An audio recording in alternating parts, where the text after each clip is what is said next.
What's up, gents? Welcome to TSG Uncut. I am your host, Sean C. And I'm going to tell you tonight, I am excited about a number of things, but predominantly I'm excited by tonight's topic.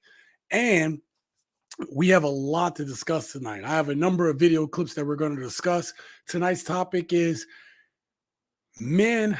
We're acknowledging that men are leaving. Men are getting their passports. Men are deciding that they're going to make a plan in order to be able to leave the States, to leave modern Western culture as we know it right now. And they are deciding that they want to see what's abroad. They want to get their blue books and they want to get the hell out of Dodge. Now, I've talked about this many times before on this channel. But the reason why I decided to make this particular topic tonight was because I literally just got back. When I say literally, well, I just recently got back from Cartagena, Colombia, and I also went to Barranquilla, Colombia. And so expect in the coming days to be able, or in the coming weeks, to see videos of my time there. I have another video I'm going to try to get out by Friday that I hope you guys are willing to see. It's from Cartagena. It's from Wall City. So look out for that one. Also, I recently just put out a video yesterday where I showed you my beach day in Cartagena, Colombia, and how we had such a great time there. And listen, I couldn't give you guys everything that I saw, right? I couldn't give everything. I couldn't put everything on tape, okay? But I tried to put enough that you guys, got some of the experience and the feelings. Obviously, it took a while. You saw my other Cartagena video, my first impressions video. I wasn't quite comfortable filming when I first got there. So I used my little GoPro camera, this little tiny thing right here, because, it's a little bit more discreet. You don't want to just have your camera out because the first thing to start thinking of, hey, you got money. I got mobbed by people no matter where I was at, in the beach, in the town, in the city, the streets, whatever, right? A lot of people was, asking me about stuff. And we can certainly talk about that. That might be its own live stream or episode. And I can't wait to. But me going out to Colombia actually made me cause for pause, if you will. And when I say cause for pause, it's just that some of the things that I saw out there, and I wasn't in the best city. I can say that it's a touristy city, okay? And I'll talk about that more in the video on Friday. But it is a touristy city. But I actually got to experience that city in Colombia for the first time ever. I had never been to Colombia before, and I got to go to Barranquilla to see like more of a normal city. And when I got back, I just felt like, what's going on? You hear people talk about going to these countries and coming away with a different perspective. Shout out to Austin Holloman, which I have a small clip of his. So shout out to you, Austin Holloman. Brother's doing, making the circuits, making the rounds. And but I totally get it. When you go out there, when you go out and you see some of the things that I saw, I got back.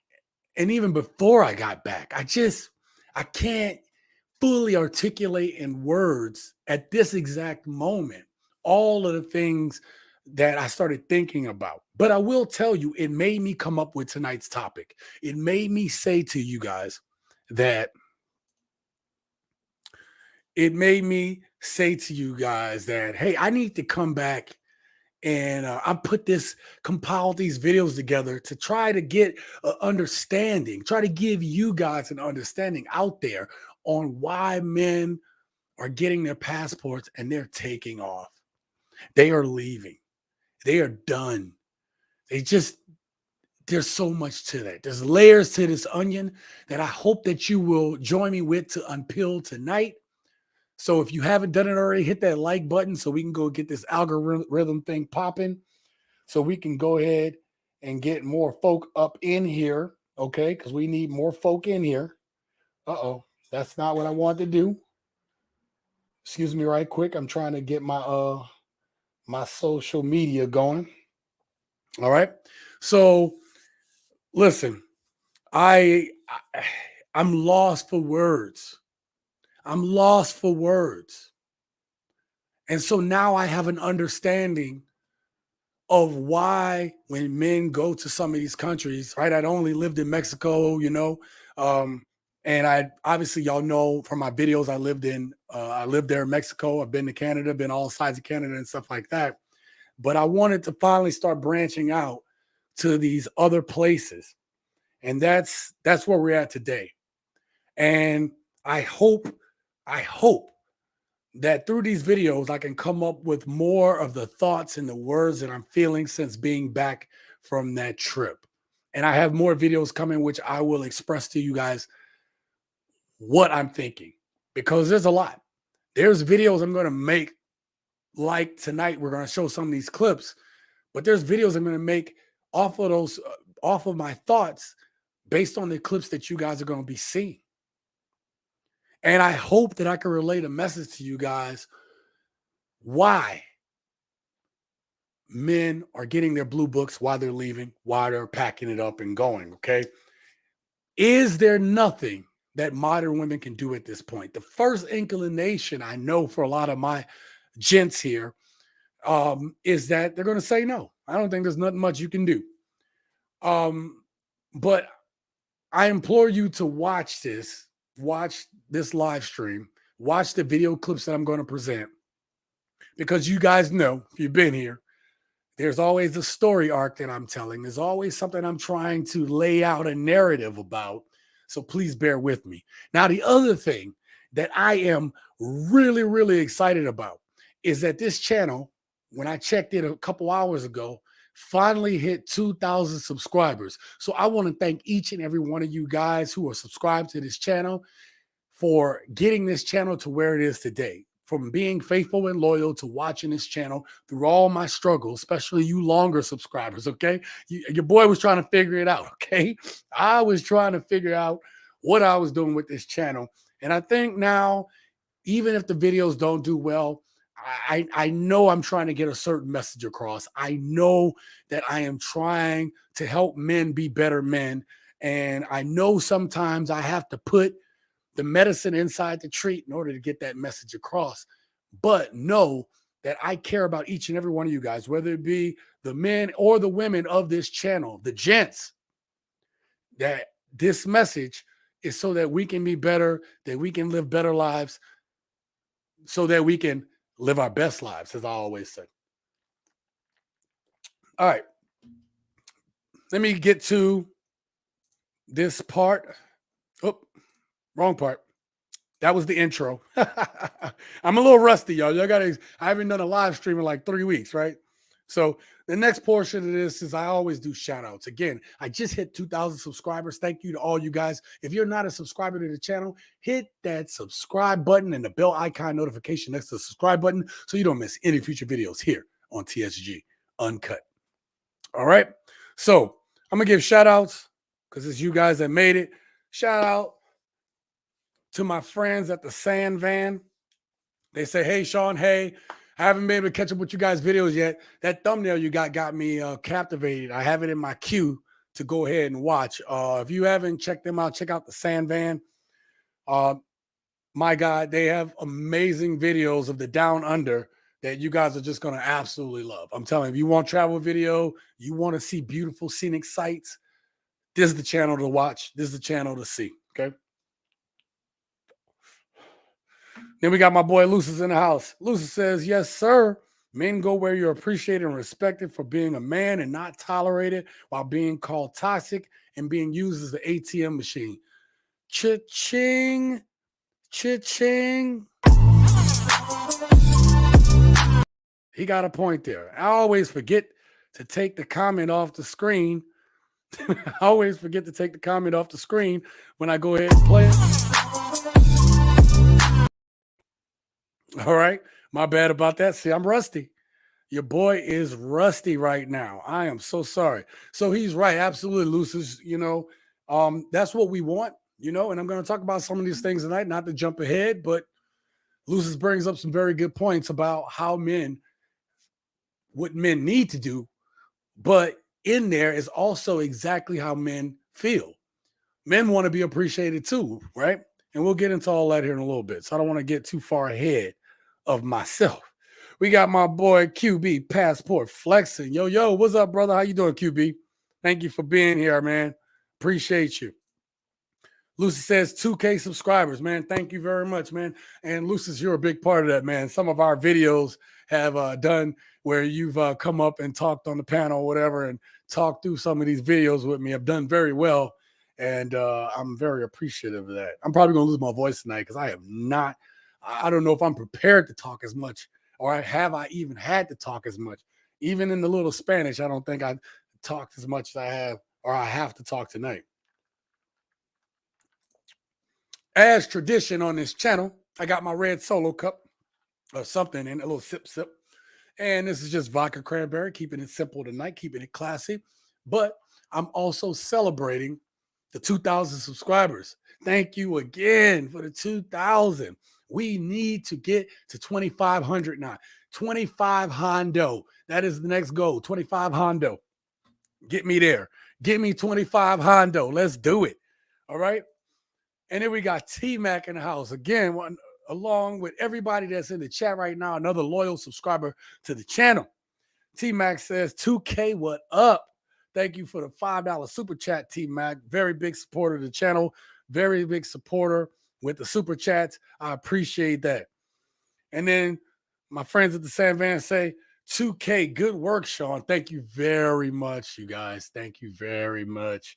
Yeah, like, you know, listen, real sidebar real quick.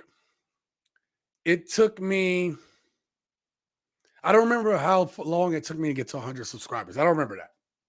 I know for a fact it took me a year and a half to get to my first 1,000 subscribers.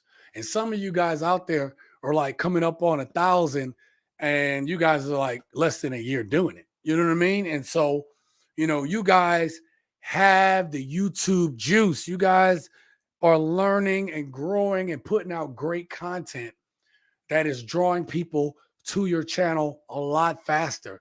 But the problem is I didn't know. I didn't have this YouTube community of thoughts and minds of people that are passionate about what they do to tell me, hey, man, you need to do this. You need to do that. I mean, a lot of us were just figuring it out along the way and just kind of going off what we had, but not realizing we weren't putting it together the right way for each of our channels. And so some of you guys that are growing right now, QB, right? The Sand Van, right? Y'all growing very quickly. Like y'all, you know, y'all getting a lot of subscribers per video. It is that type of focus, dedication to your channel, knowing who you are in your channel is what I can say made me hit that 1,000 subscriber mark. Because here's the facts.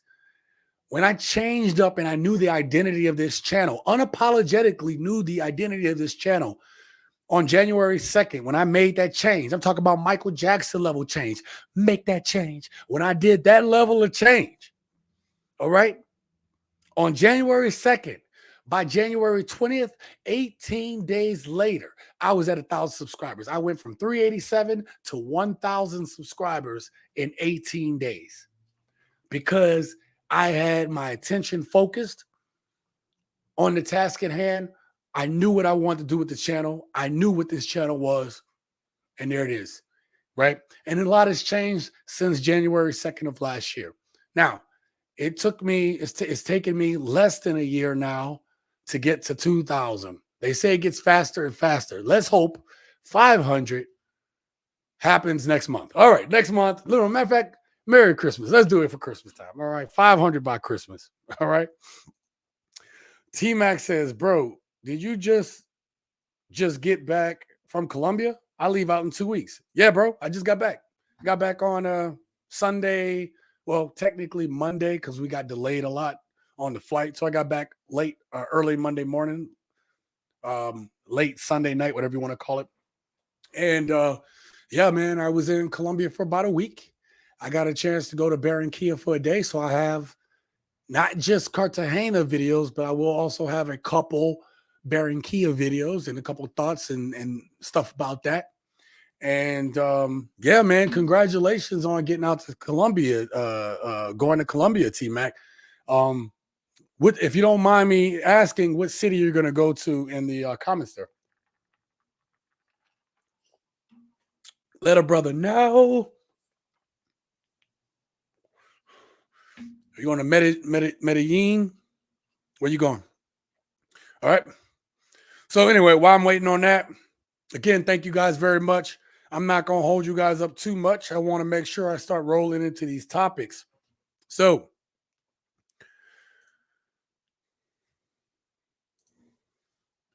what up, gents? Welcome to TSG Uncut. I'm your host, Sean C. And the first video clips, or the clips that I'm going to show you right now, is about how women today, modern women today, are receiving some of the worst advice, especially from influencers. And we're going to talk about this on the other side of watching this very first video. So if you haven't done it yet, hit that like button, hit that subscribe button. We just hit 2,000 subscribers. Please hit that subscribe button, get us up to 2,500. And with that being said, let's get started. All right, so I'm about to start this first video. And the reason why I want to, let me cue this up a little bit more before I get the first video here. Like I said, is a video where this young lady is an influencer, is a TikToker, and women are asking her for advice. Now, here's the thing. I don't want y'all to think that this is something in a vacuum. This is going on a lot. When people see successful TikTok channels or people that have certain views, the women are pretty in a certain way. They want to know what they're doing to garner that attention. But in this case, they want to know, how does she have the lifestyle that she has? And so I'm going to play 2 video clips on this, and we're going to talk about it on the other side. So real quick before I start that video, shout out to my boy, my brother at Beach Bum TV. What up, my guy? What up, my dude? You still out there in Thailand, man? Let me know what's going on with you. Make sure you still doing good and everything. All right. Let's do it this way. Matter of fact, I'm gonna leave it just like that. Let me know if you guys can hear this when I play it. Uh-oh, I messed up. There we go. Please stop asking me for dating advice. Uh-oh. I'm sorry, you guys. I have a technical difficulty. My sound isn't going through my microphone. There we go. All right. See, I told y'all I'm rusty. I haven't done a live stream in 3 weeks. I'm terrible right now. Let me rewind this back. All right. Let's go.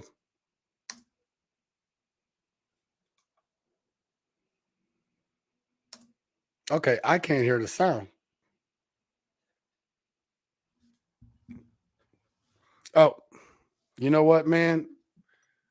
I am silly. I am so, God dang it, I'm out of practice. I did not even have my microphone plugged in. I mean, my earphones plugged in. Let me get back to this before I get started.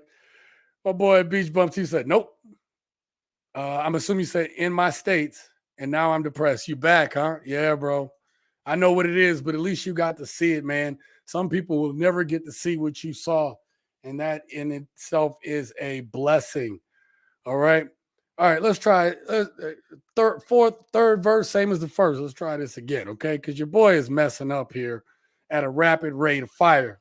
All right, let's play this.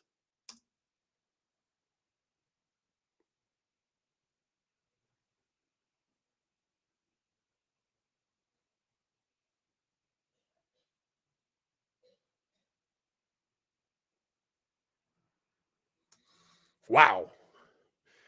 Wow. Let me know in the comments what y'all think about that, man. Listen, man. So she starts off with saying, look, don't ask me for dating advice, but obviously there's a TikTok video, so there is a point to it. Her point wasn't to tell people don't ask her for advice. Her advice was, hey, I'm going to tell you I'm toxic and I'm going to give you bad advice. That was the whole point of that video, right? She said, don't ask me for advice. I'm going to tell you to dump your boyfriend. That is horrible advice. Oh, you can't hear it? Did y'all not hear that? Let me know in the chat. Put a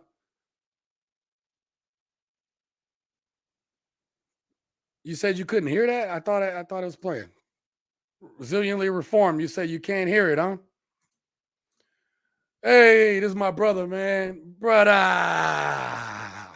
Thank you for being here, man. I appreciate you watching this live stream, bro. I appreciate you being here, man. Seriously. And then we got my brother Philip Redden says, nope, ain't a damn thing they can do. The password bros are picking up speed at a rapid pace. That's fine. That is true. Y'all couldn't hear that, huh?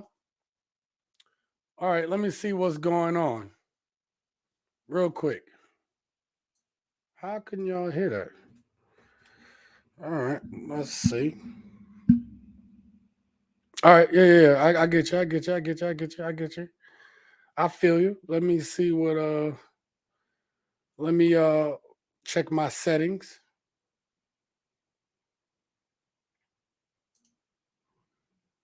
Oh. Okay, this should do it. My bad. Let's try this. All right.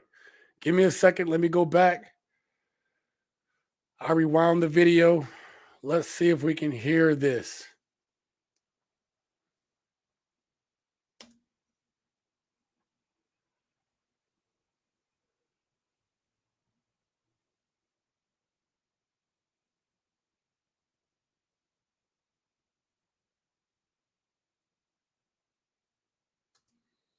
Let me know in the chat. Give me a one if y'all heard that this time. Let me know if y'all heard it this time. All right. So before I go up, I need to get a one from one of you guys and know if y'all heard that.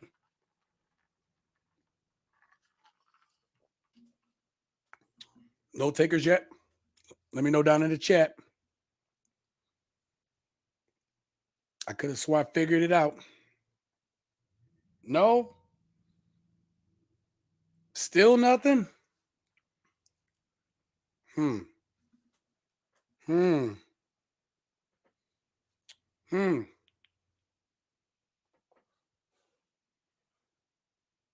Yep. I got you. I got you. I got you. All right.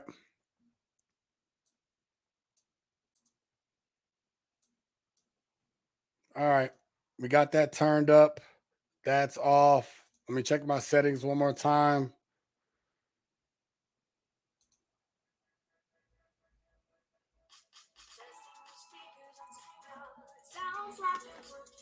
Uh-oh. Oh, that was wrong. Hold on real quick.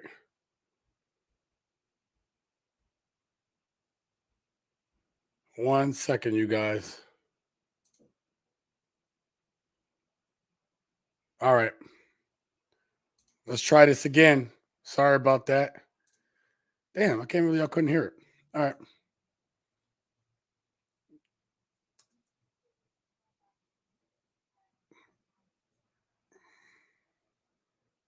Did y'all hear that this time?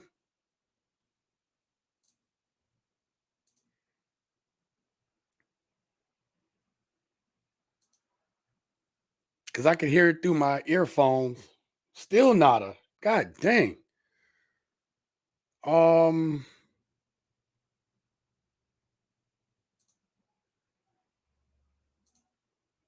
All right, one more time.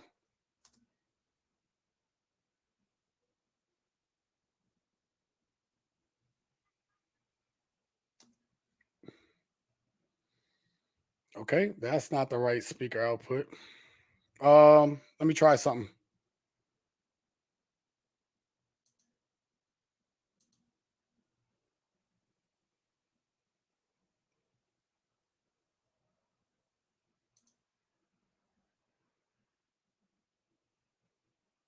Hmm.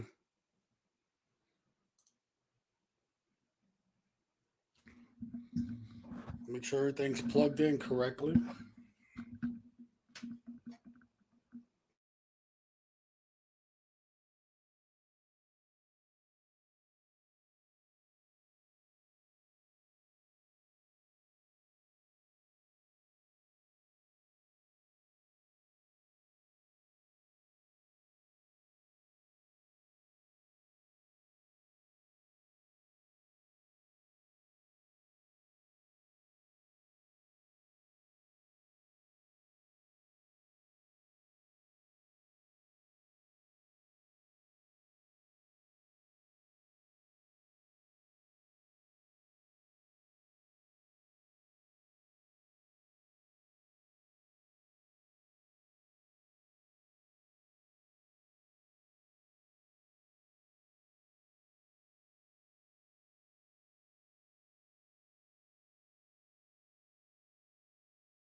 Please stop asking me for dating advice. I'm not the person to ask. I'm just going to tell you to dump your boyfriend and to find someone 2 or 3 times.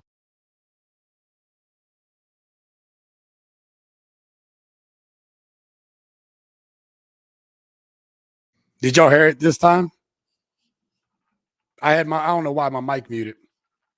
Oh, it's when I unplugged it. That's why. All right. Y'all can hear everything. All right. It was just, see, you got to look. It's been 3 weeks since I did a live stream, you guys. I'm out of practice. All right. Let's go ahead and play this. All right. Let's go. Please stop asking me for dating advice. I'm not the person to ask. I'm just going to tell you to dump your boyfriend and to find someone 2 or 3 times older than him. Do it. Dump your boyfriend. Now, my original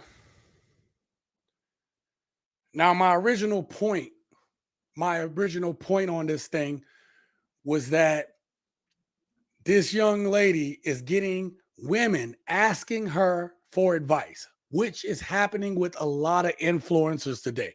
A lot of these influencers are getting people to say, "Oh my God, you're so pretty. Oh my God, I just want to live the lifestyle." And I am going to show you the next clip and kind of explain that one out. But there's other videos, okay? And I'll explain more about this young lady um, here in a second. But a lot of these women are getting their advice or are looking to influencers like this young lady. And I've talked about it here on this channel before. And they're looking at it, and what they're seeing is this lifestyle that they wish they have. So they figure if they can talk to young ladies like this who are she's young. Let's just keep it a buck. This is a young lady giving adult life decisions to people based on being on TikTok. Now you can say, "Hey, Sean, well, you on YouTube?" Like, well, yeah, I've lived some goddamn life. You know what I mean? I'm a grown man, right? I've lived some life. I got grown kids. All right. So, but young ladies like this has gotten by on her beauty, on her looks, on can she get out of a man, and because of having that ability to do that, right? Because of being able to do that, now there are women who look to women like her and they are getting their life advice from her. This is happening. So let me get back to the chat real quick because there's a lot going on here. You guys said you all can hear me now. I appreciate that. Y'all can hear the live stream. T Mac with another $5 super chat. Thank you very much, T Mac. You know what? This is great, you guys. Thank you, T Mac, so much. Just hit 2,000 subscribers, and it's just amazing having you all here right now, man. Seriously, I appreciate each and every one of you guys. Something else I didn't. So sorry, T Mac with $5 super chat says, "Did you roll solo? How was the scene? Real talk." All right. Funny you should say that, T Mac. I did not roll solo. One of my big bros was out there, and it was his birthday time frame. So I went out there to meet him, and that's kind of why I went. He was like, "Yo, what you doing?" I'm like, "Man, I'm just got back from Vegas, man. I'm trying to chill, you know." He's like, "Nope, you need to come your tail to Colombia." And I'm like, "Oh man, I wasn't ready to go yet." He's like, "That ain't what I asked you." I said, "You need to get your tail to Colombia." And I was like, "Well, I guess I'm about to get my tail to Colombia." Okay, and I got there, and so I didn't roll solo. As far as the scene, T Mac, you're gonna have to watch the videos, baby. But T Mac, in honor of reaching 2,000 subscribers, you guys, and in honor of generous, the generous super chats by T Mac, I will give you one video clip of 1 minute, about a minute long in length, to show you just a small taste of what's to come. And hopefully that's Friday's video, but a small snippet of what you're going to see when you watch Friday's video, okay? Just because T Mac is there, just because we hit 2,000 subscribers, we are doing the thing over here at TSG Uncut, right? Philip said, "Heard it. All right, cool, cool."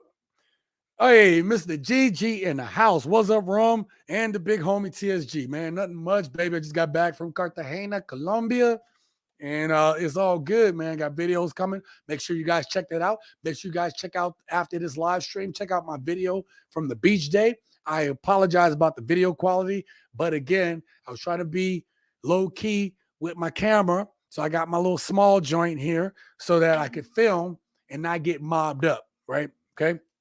So something to keep in mind. Yes, please hit that like button. Hit that subscribe button if you have done it right now. Let's get this thing popping.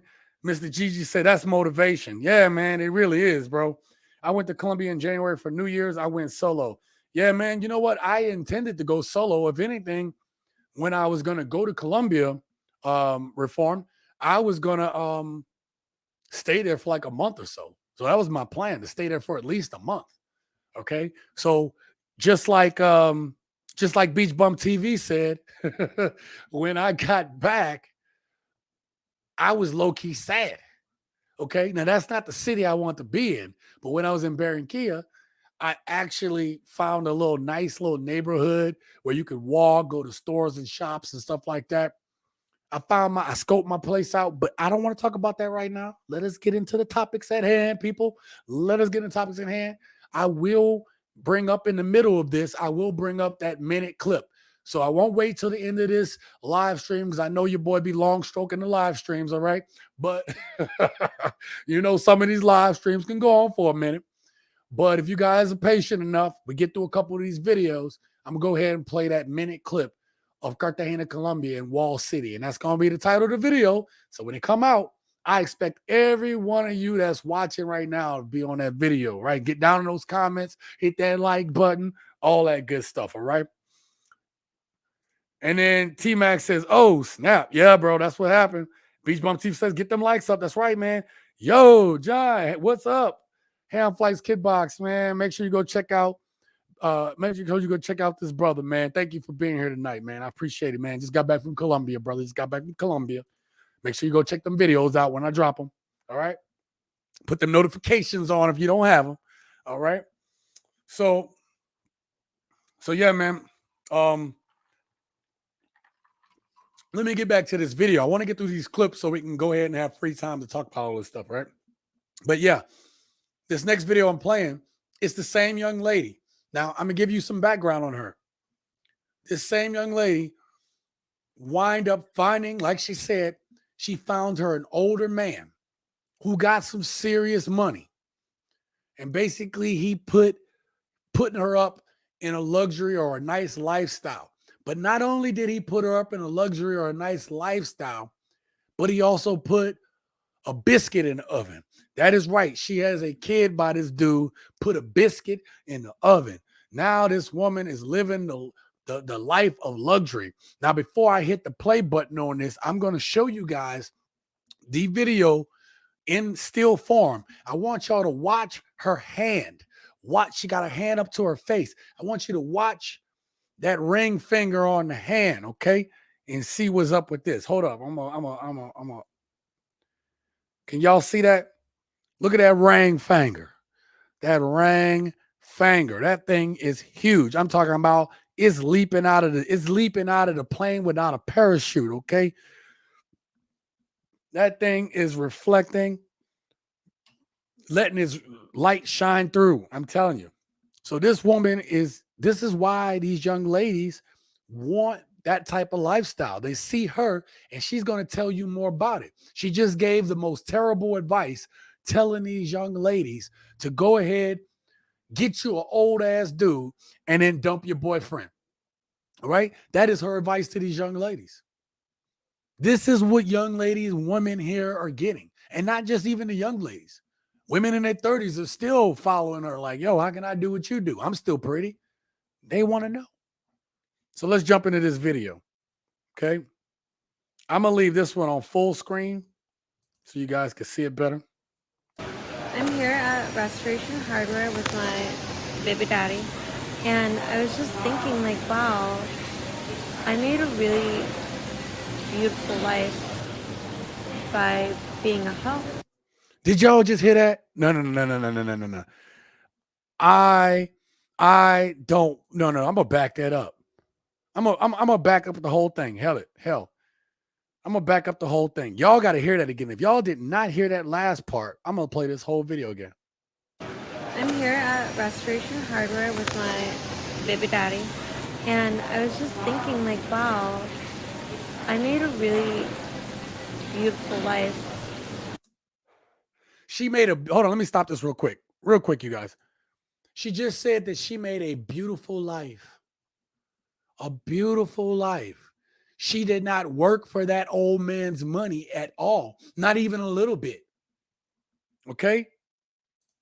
She wasn't the one going there to work every day, going to that career or whatever the heck he's doing, being an entrepreneur, whatever the heck he's doing. She didn't do not a bit of that. She made a beautiful life.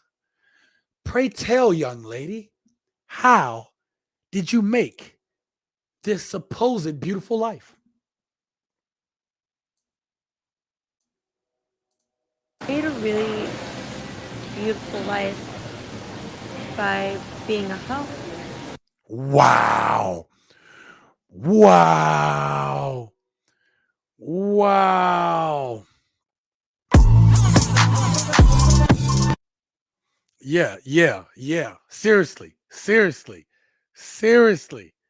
You cannot make this up. She just said that she made a beautiful life for herself by being a 304. She straight up admitted it. Why did I give y'all these two clips? I was going to just do a regular video about that, right? Mr. G just said, wow, truth bomb. That's right. You said that's her right hand. I get it, reform, but you got to also understand sometimes that sometimes these videos are mirrored videos, right? So like it'll do the mirrored side. That might be all right. I guess it is still a right hand, but I don't know if that's a mirrored video. And if that's not her ring finger, whatever, that's still crazy. This is Gigi say, ha ha, in the oven. Yep, that's right. Um, check it out, man. Check it out. I brought up this video for a specific point. This is the advice that young ladies are getting. Young ladies are watching women exactly like this one, right? Watching women exactly like this one and thinking, she's not all that. I could do it too. Or if she can do it, I can do it. All right. That's what they're thinking. They're thinking that they're entitled to do exactly what she is. And it's okay, ladies, if that's the lifestyle you want, power to you. Men still gonna go about their way. People, the world will still turn. But this is the morals and the standards in which modern day feminism has told women that their freedom is worth just coming out and having no set of standards, morals, or values.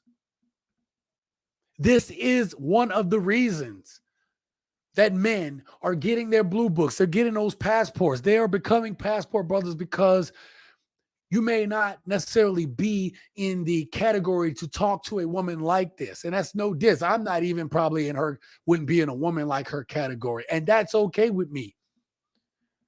Don't take that as a slight, man. Take that as a badge of honor if she don't even see you.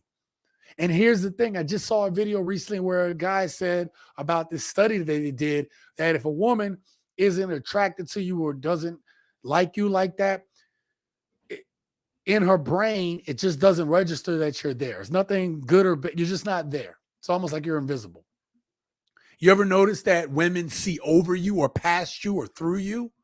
It's because if you're not their type, they see through you, past you, and you don't register in their brain. It's like you're not there. Whereas men feel, I believe it's like anger. Did y'all see that video? Not anger or disgust or something. So yeah. That's why I showed you guys the first video. All right. So yeah, the video might be reversed. Don't know, but you know, and here's the thing. She also called that dude She didn't say my husband, it's my husband. She called that dude her baby daddy. So maybe she's not married, but she definitely got a biscuit in the oven. Okay, they put somebody put a biscuit in that oven. All right, fair enough. All right, so all right, let's get to this next clip because again, I don't want to be rolling through clips. I want to be able to make sure that I can set you guys up for seeing the video from Cartagena. I hope I don't get flagged on this one because there's a little music in this one. All right. Hopefully it's not too much. So this next clip, gents, this next clip is a TikTok about men dating in their 30s. Men today in their 30s, but I don't really think it's just limited to the 30s. I think this is a problem that men of all ages are experiencing when dating modern Western women. And we're going to look at this next video. We're going to explore. It's supposed to be in jest. This might even be this dude's woman. But the point still remains. This is what men are seeing and experiencing today with modern women. And with that being said, let's get started.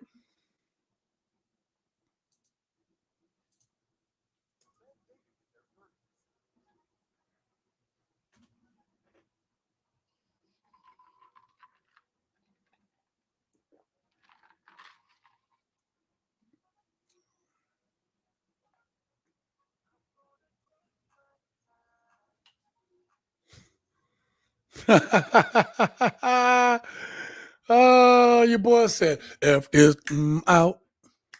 F this out. Oh, F this out. Yo. How many of you guys have ever found yourself dissed by a woman or just, walking away? I'll ask two questions. Have you some of you guys just walked away because you can literally see a woman and see that it was all about what she got? What can she acquire? Have you been like that, dude? And listen, if you're a woman watching that video, you might have a completely different reaction. I wish I would have gone into the comments of these videos like Cheetah Zed. Shout out to the brother Cheetah Zed. But here's the thing. It's like men already are being used for dates, used for their resources. Women will just go on dates with you, pretend to like you in a bar or club or any hangout spot. As soon as you get them a drink or food or whatever, you don't even hear from them again. This is a dating style that women are like, oh, I got something free. And if dude's going to be suckers enough to give it to me, then I'm going to take it. I've literally heard this being said. This actually was said on the channel It's Complicated. Shout out to the It's Complicated channel. He does these great interviews in Las Vegas, and one of those ladies said that. And look, why do women look? One of the women on there, it was the most gangster thing, yo. She actually made the statement that you used to hear guys say, like, why would I buy the cow when I'm getting the milk for free? And she used the same statement when it comes to guys who are willing to spend money and simp on these women, right? And we've all, if you want to, even the guys like, I don't simp. Man, every guy has simped in some way. If you went ahead and bought some woman some stuff or anything, a rose, a flower, some food, a coffee date, you paid for it, and then she didn't talk to you later, and that woman ain't your wife today, then you simped in that moment. If you went on another date and did the same thing, you simped at that point. It's not saying you're a simp, it's saying that you simped in the moment. Maybe trying to get to know that woman better. And this is what we have to deal with as men. We have to deal with this type of rejection, if you will. So this guy talk about dating in your 30s here in the supermarket. You see a beautiful, fine woman, and you realize, look, financially, there's no way. I'm a regular dude. I make regular money. That might be your case. I make regular dollars, but I work hard for mine, and I'm going to do better. And it don't matter if you have these intentions or you're working hard. You have to worry about as a man, like, look, these women want this high luxury lifestyle, and some of them live in a neighborhood like this one. You see what I'm saying? Like, yo, you is po, and you got the most expensive thing in the house is the stuff that you wearing. You don't even have a you don't even have a good car, but you're so willing to dress up and doll up to go out. Hopefully, to land you one of those old rich dudes like that last girl did. You know what I'm saying? Let's get back. There was no sound for the video.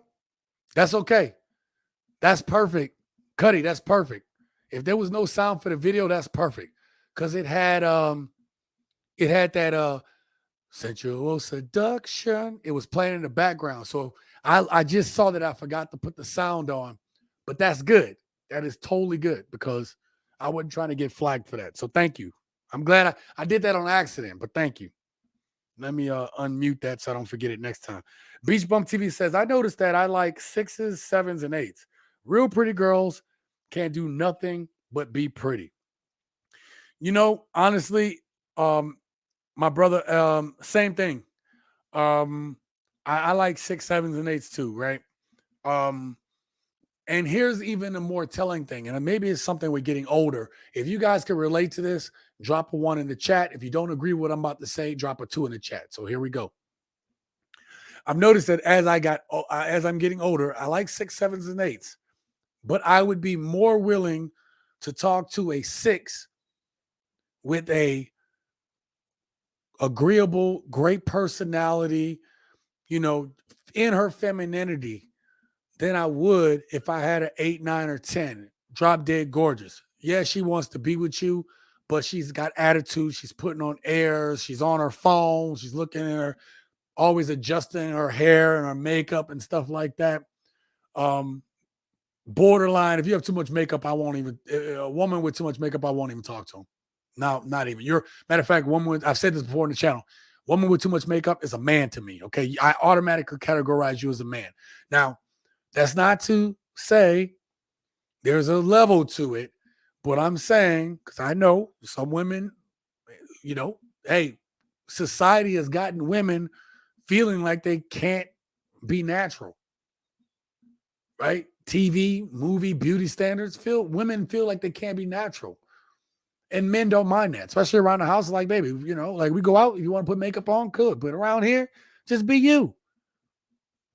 But I would rather date a six who is a cute, but agreeable, cute, pretty, whatever you want to call it, but agreeable.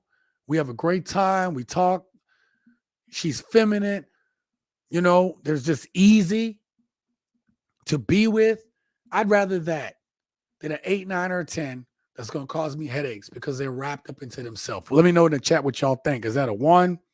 Is that a 1? Is that a 2? 1 if you agree with me, 2 if you don't. If you don't rock with me, that's fine.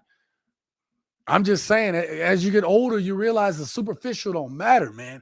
It's hard enough. It's just hard finding just a regular woman that you could just rock with, that got you. And we're going to talk about that in a couple of these other clips. We're going to talk more about that in these other clips. All right. But Saint Cyr, thank you for being here, brother. Thank you so much, man. I appreciate you.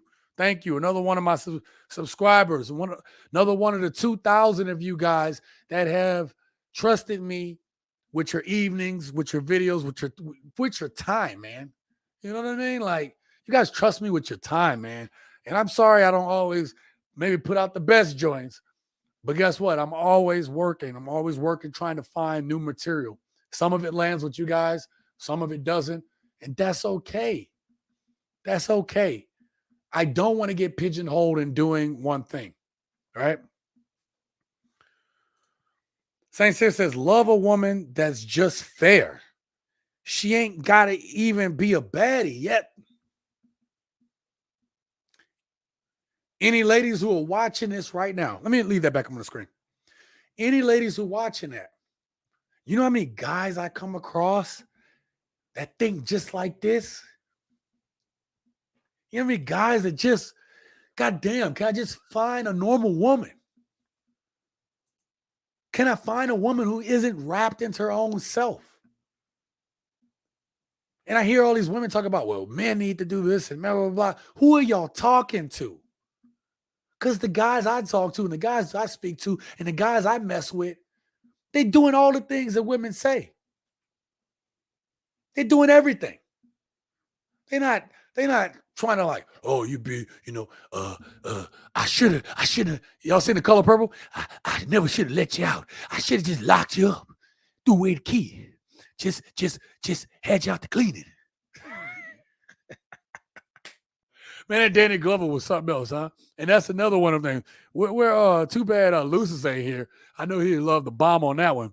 Be like, yeah, I never should have let you out. I should have just locked you up. Old Danny Glover in The Color Purple, putting all that propaganda. Salute, my G. Yeah, man. Glad to see you here. Lucis says, beauty. Oh, there's Lucis. Beauty. 10 gorgeous, 9 beautiful, 8 pretty, 6 cute, 5 average. Girl next door. Yeah. Look. Average. See, listen. A woman. I just saw another video where women, the question started out with guys being 6s. They didn't even talk about guys being 5s because the thing is, women don't even look at the 5s. If you're a 5 to a woman, an average dude, most of them women not even looking. They can't even see you. Like I said earlier in the study, you don't even register in their brain. But a dude will actually rock with a 5, right? Girl next door, look.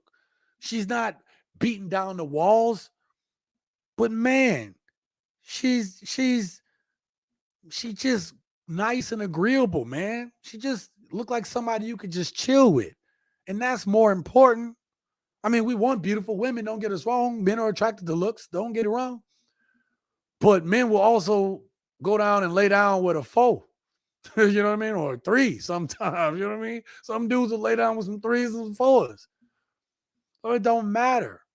But for women, it do. So, contrary to popular belief, women look at looks too. They do. Right? We're finding out more and more with more and more of these studies going out. Lucy says, for information, most women are 5s and 6s. I agree. Thusly, women could win with the right attitude. Absolutely. Now, before I go any further and answer the rest of these comments, and then Beach Bum TV says, I like that. Saint Cyr, I'll get to you in a second. Right? I'm going to put it in something in perspective. I just left Colombia. Okay? The average woman I saw, the quote unquote average woman I saw there, would beat out a lot of these women here. I mean, it's ridiculous. It's ridiculous that the average woman there would come with if they don't even really have to glam her up. She's like 8, 9, 7, 8, 9 here, and there she's the girl next door, like Lucis just said. And that is one of the reasons why I said I cannot articulate to you guys what I saw. Mexico has some beautiful women. No cap. Very beautiful women. But Colombia, bro.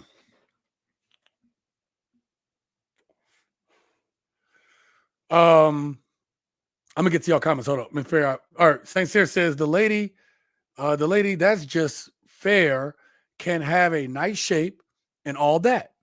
Nice head on her shoulders. My parents like her, approve of her.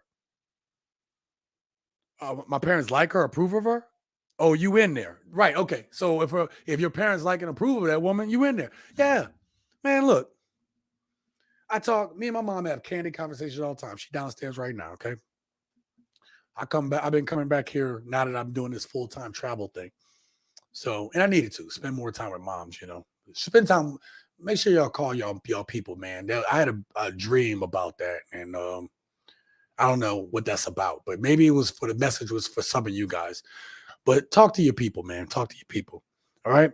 But yeah, man, my mom just wants me to find somebody that's going to treat me right. She really wants for me is that nice, agreeable woman. My mom don't want some hardened ass woman for me. She realized they got it wrong. They did. You know, we're not supposed to be acting the same way. If you're a woman, be a woman. Don't try to be hard like a man because we don't want that. And we're not tolerating that. All right. Saint Sarah, Colombian 4.5 is a US 7. Facts. Facts. And you know how you got like Saint Sarah, you know how you got that low key, like somebody, like let's just take America for example, right? Let me get this off the screen. Let's take America for example. You have some women who, like Lucy said, girl next door, maybe even a 4. What did Lucy say about 4s? Let me go there. Fair. A fair woman. She's fair to a certain demographic, but men see her and say, hey, she bomb. She low-key bomb, right? They have some low-key 4 or 5s there that would be 8s. I ain't gonna say 9 or 10, but they would be 8s. Not just a 7, like 8s. Because they just have these qualities and you see the way they move and carry themselves. And you're like, she don't even know she beautiful like that. Because there's so many women walking around that are beautiful in her country. She don't even know what her worth is. Oh my God. When I get back out this country again, and y'all got to remind me of this, I'm going to definitely do an episode where I just straight up find those exact women and I'll let you guys judge it. Matter of fact, if I could find it in the video clips, no, I ain't going to find it in some of those video clips I got. Or maybe the Baron Kia video. I'm going to see if I can find and pick out some low-key ones in there and let y'all tell me what y'all think. It might be a short video because I don't know if I have enough videotape. But I'll let y'all pick it out. I'll make that video. But y'all got to watch it, though. Okay? I ain't making that video, putting time in this editing thing here, and y'all ain't going to watch the video, okay? So, but that's a good one. That's a good one, Saint Cyr. All right? My brother says many 4, 5, 6, and 7s know how to prepare an environment of peace. They want you to be stress-free when you come home. You know what I love about you my brother, so we here. We the same cat. But you know what I love about you guys when it comes to some of these comments? You guys will make comments and get way ahead of my videos. You guys will get way ahead of me on the video, the points I'm trying to make. But that's good. That means that you guys, that's why you guys are gents. That's why you guys subscribe to the channel. Because we are thinking the same way, but we also share different thoughts and ideas. And we're like, yeah, okay, yeah, you know what I mean? And that's not a bad thing. Because part of why I do these videos is because the 10% of women that do watch, I hope that it gets through to some of them. And then you have the 30-something odd percent of young people that watch this. And I want them to hear from some of the OGs about how we think and talk about this so that they can make better choices. And so when you got an OG like my brother saying stuff like that, that's real talk, young men. That's real talk, ladies. That's what men want. And that's where we're trying to get to. Let me get to one last comment. And then we're going to get to the next video. Got a real quick clip next, but I'll talk about it in a second. Oh, we got my boy Geechee Lion. What's up, brother? Man, I haven't seen you in a minute, bro. How you doing? I have a friendly acquaintance who is a Colombiana, one of the nicest women in my world. Hey, Lion, bro. I can believe that. I can totally believe that. Okay. There's some negatives I have to speak of about Cartagena, right? Maybe not the best city for displaying diversity, but it did get me out of the country and into that country to see it for myself. But what I did find was a lot of women were very nice, even the ones who had an agenda. And I'll talk about that more in the video. But even the ones with an agenda, everybody was kind. Give me 1 second. I did not come across one in 1 week. I did not come across one masculine Colombiana. Now, they may have been moving a certain way, but that's fine. That's a woman trying to make a way for herself. But they were all resting in their femininity. They knew they were unapologetically women. They were unapologetically feminine. And they were very sweet and nice. Now, I'm trying to say this humbly, okay? I'm gonna try to say this humbly. Matter of fact, let me take a sip of my drink before I say this statement. Being a tall, handsome 6'3", 6'4" black guy, I'm like 6'3.5", so with shoes I'm like 6'4", okay? Being that guy out there, I stood out. Let's just put it that way, okay? But from what I could see, even some of the regular dudes that I seen out there, the women were very cordial. They were very cordial.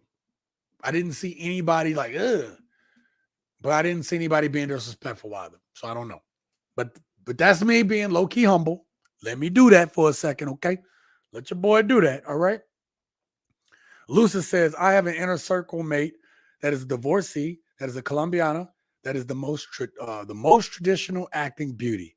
All I know is he's at peace now. Ooh, there's the P word. Lucis coming off the top rope with the P word, peace.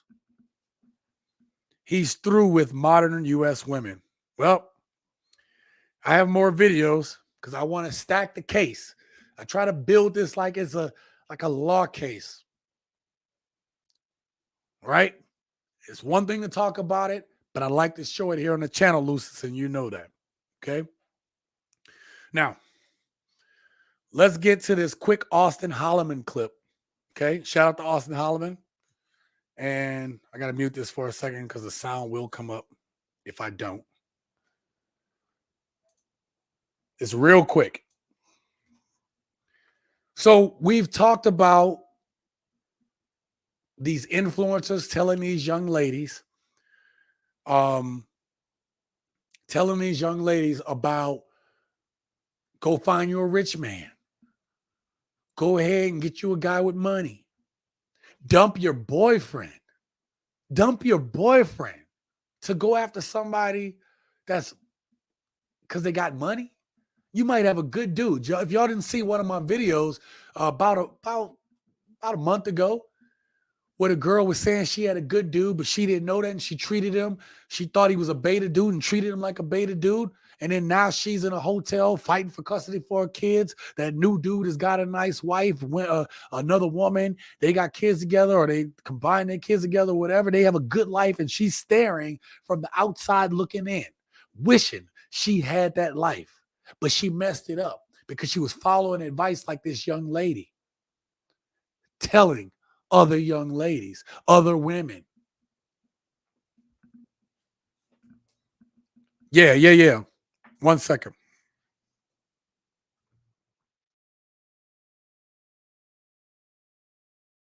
You guys.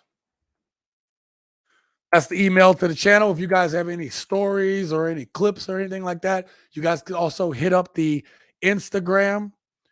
Let me get to my little brand banner. Right? You all can hit me up on Instagram, and also that is also my Twitter handle. I am on Twitter. I need to be better at tweeting, but I also don't want to get sucked into the Twitter toilet bowl. Okay. But you guys can find me at those things. And also my handle here on TSG or on YouTube now, because there's handles now. You can at in YouTube to find somebody. I am at TSG Uncut. No spaces. TSG Uncut is at TSG Uncut. You can find me, find my channel at any time if you're talking to somebody or you just wanted to bring it up. Okay. I hope y'all do. I appreciate y'all. Okay. So that's the email. Again, if you guys want to send me any type of video clips, stories, I'll check it out. If it's worth probing into or if I think it's interesting, guess what? I'll go ahead and I'll make a video about it, man, because I want to talk about it. And then Geechee Line says, thanks, man. I want to connect with you. Yeah. With Rike. He's an OG vlogger with much knowledge of the dating game international. Oh, yeah, bro. Send me that. Yeah. Send me that. Yeah, I'm all about networking out in this game, bro. Seriously, man. You know what I mean? I'm all about the networking. All right. Sorry, I don't want to keep pushing these videos off, but I want to get through these videos so we have more time to talk about this stuff. So I'm going to bring up this next video piece. All right. So this is your boy Austin Holloman. Blew up. He up on the spot now, right? This brother blew up by saying exactly what you see on the screen. Do not marry American women. Do not mess with these modern women. Okay. And now he's recently been to Thailand, sitting down with my big bro, the OG Richie Mack. Shout out to Zoom to Thailand. All right. He out there doing big things, went to Colombia, had some time there. I mean, this dude is making the rounds. Even I can't make the rounds that quick. But you know what? Good on that young brother for getting it early. Now, this is what he says. Now, we talked about the dating and the relationship aspect of this. Now we're going to talk about what this young man thinks and why he says don't marry a woman from the U.S. You guys may have seen this clip on something previous, but I'm going to play it now to try to bring up a bigger point. Let's get to it.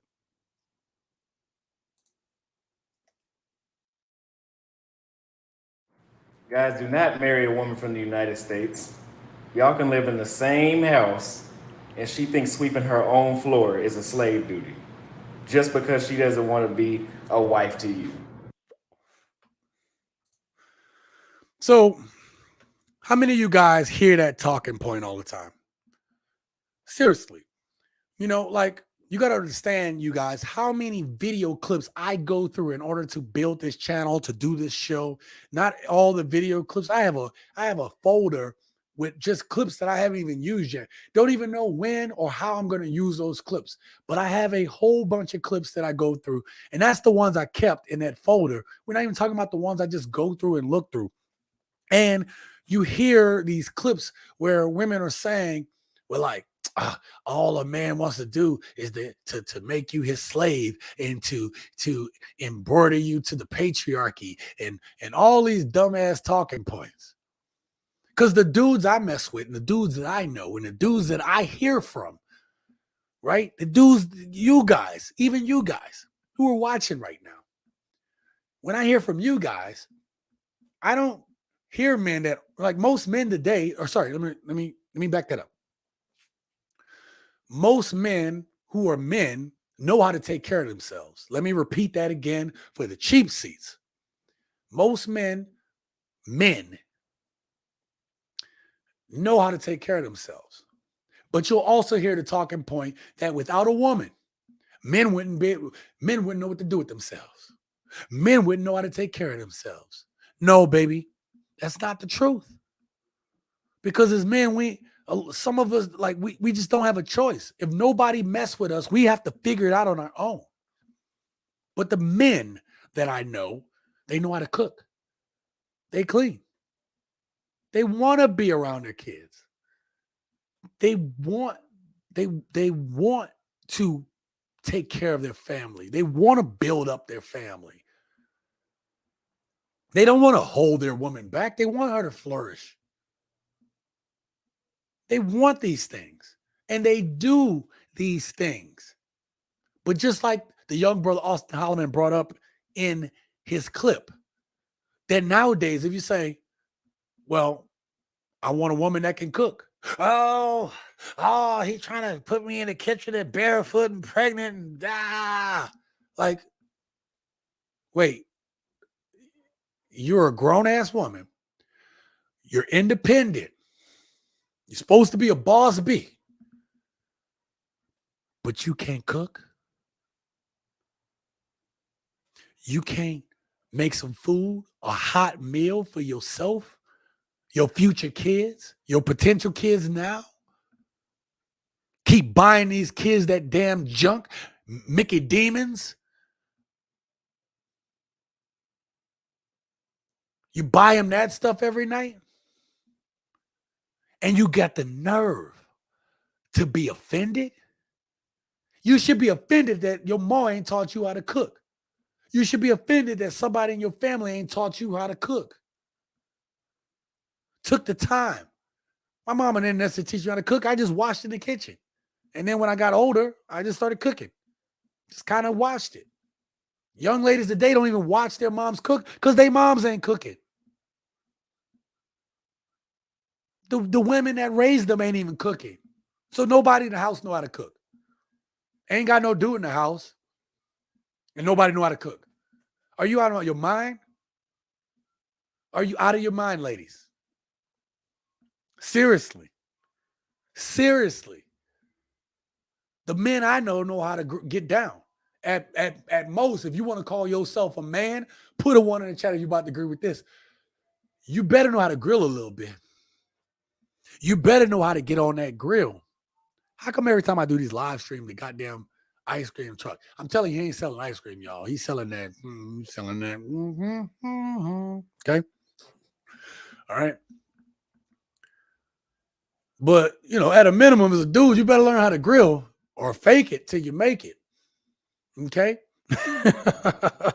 So I'm going to get to y'all chats in a second. I see y'all cooking down there after that last speech. But here it is. You have a generation of women. It ain't even about taking care of a man. A generation of women don't know how to take care of themselves.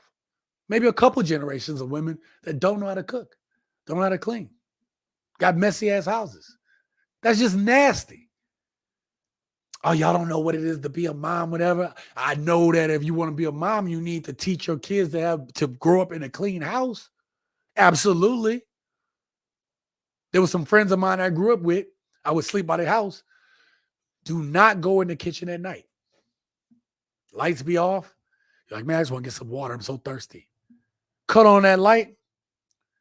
God dang, the roaches are having a concert like they had the Jay-Z roach. Just sold it out. Beyonce roach. Sold out the kitchen. Most disgusting thing I've ever seen in my life. Y'all want to know why I got roach phobias? It's seeing that kind of stuff. All right? Let me get to these comments. St. Cyr says, I'm not your mama. I'm not your maid. I'm not your servant. Yeah, although I can clean and cook for myself, ma'am, you don't like to do those things. You don't like to do those things. That's odd. It is very odd, brother. That's, you know what? Young people, young dudes. What this man just said, that's odd. And don't have, like, young dudes, y'all don't even know that that's odd.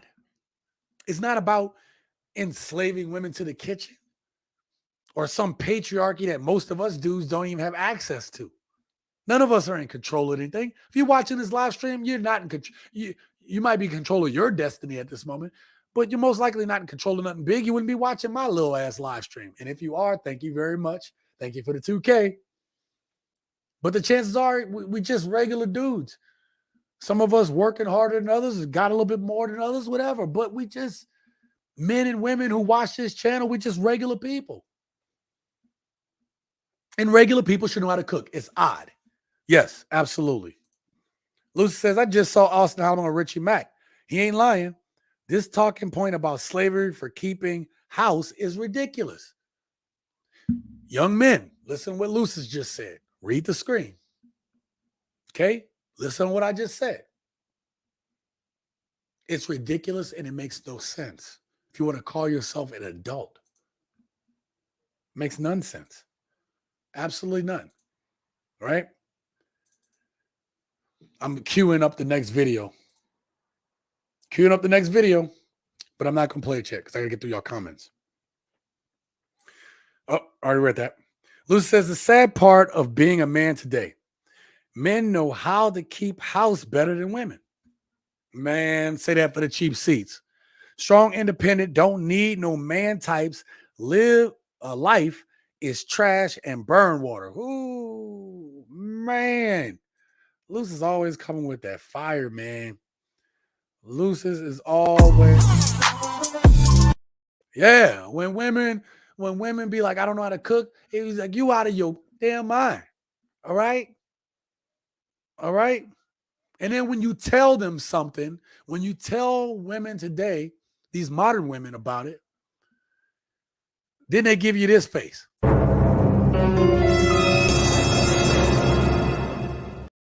They want to hit you with the stank face because you're saying, yo, cooking for yourself, being able to clean is something you should do. And here's something else I'm going to bring up. You ready? I'm about to blow up this spot. What happened to the 50-50 relationship that these women say that they want?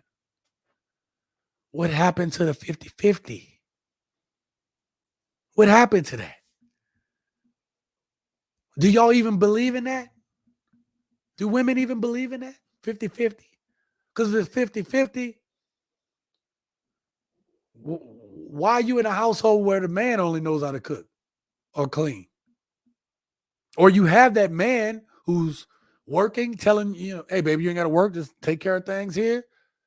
Dudes are still taking care of their part. They still got to mow the lawn too, take out the trash, fix on some things, protect some things, take care of some bills. I saw a video where a woman said she didn't even know what the bank name was, their bank. She didn't even know none of the names of the institutions, the numbers and stuff like that. And then you probably had a whole bunch of women coming at this woman saying, oh, girl, he got you a slave because you don't need to know that. She's like, look, I'm taking care of my family, taking care of these kids. It don't really matter to me. You know? Now, I wouldn't say be that naive. You should know some of that stuff. But at the same time, it's like women are being shamed too for being wives. Women are being shamed for being the type of wife that a man wants. If that man is providing you with provisions, security, a roof over your head, protection, why wouldn't you want to take care of that man? Women talking about loving men, having men that they can love. Oh, I love you. You know, it's about love. When I find that love, if I find my soulmate, I'm gonna make. Oh, you don't even know what I'm gonna do for him. And then soon as women do that for the man they supposedly love, quote unquote, then they change. They don't know anymore. They willing to let their friends get in their ears. Girl, why you doing that? He got you slaving in there. Mess up your marriage. Mess up your relationship. Make no sense, do it. Let me get back to these comments because I know y'all cooking up in here. Saint Sid says, I'm 27. I'm one of the youngest millennials. There's an overwhelming amount of women in my age bracket by minus 4 years to plus 4 years of my age that can't cook. Yeah, bro. Bro, I feel bad for you, brother. Because y'all do have to deal with that. A lot. Like, there's a lot of these younger women don't know how to cook. They can microwave they can microwave the crap out of something. Some of them, man, got the hood music going on. Some of them can sure use that air fryer. I ain't gonna lie though, air fryer bomb though. If y'all ain't got one, get one. My brother says that's real talk. Lucy's talking about what he was saying today about them being burned in trash water. Hey, what's going on? Talk 2E. He says, when women tell us what they like, we listen and do our best to provide that. Yes, men do. Yes. When us men tell women what we like, they like, nah, that's not true. They'll die alone. Okay. That's a good one, bro. Yo, TSG, you trolling. That 50-50 crap is a trap for suckers and simps.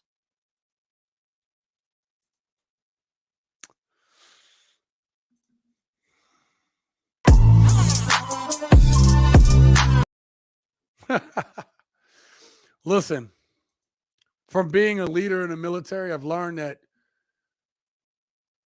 if no one is leading, if everybody's leading, then no one is leading. You're going to fail.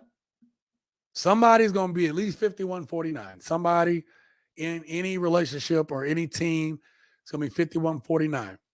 Okay.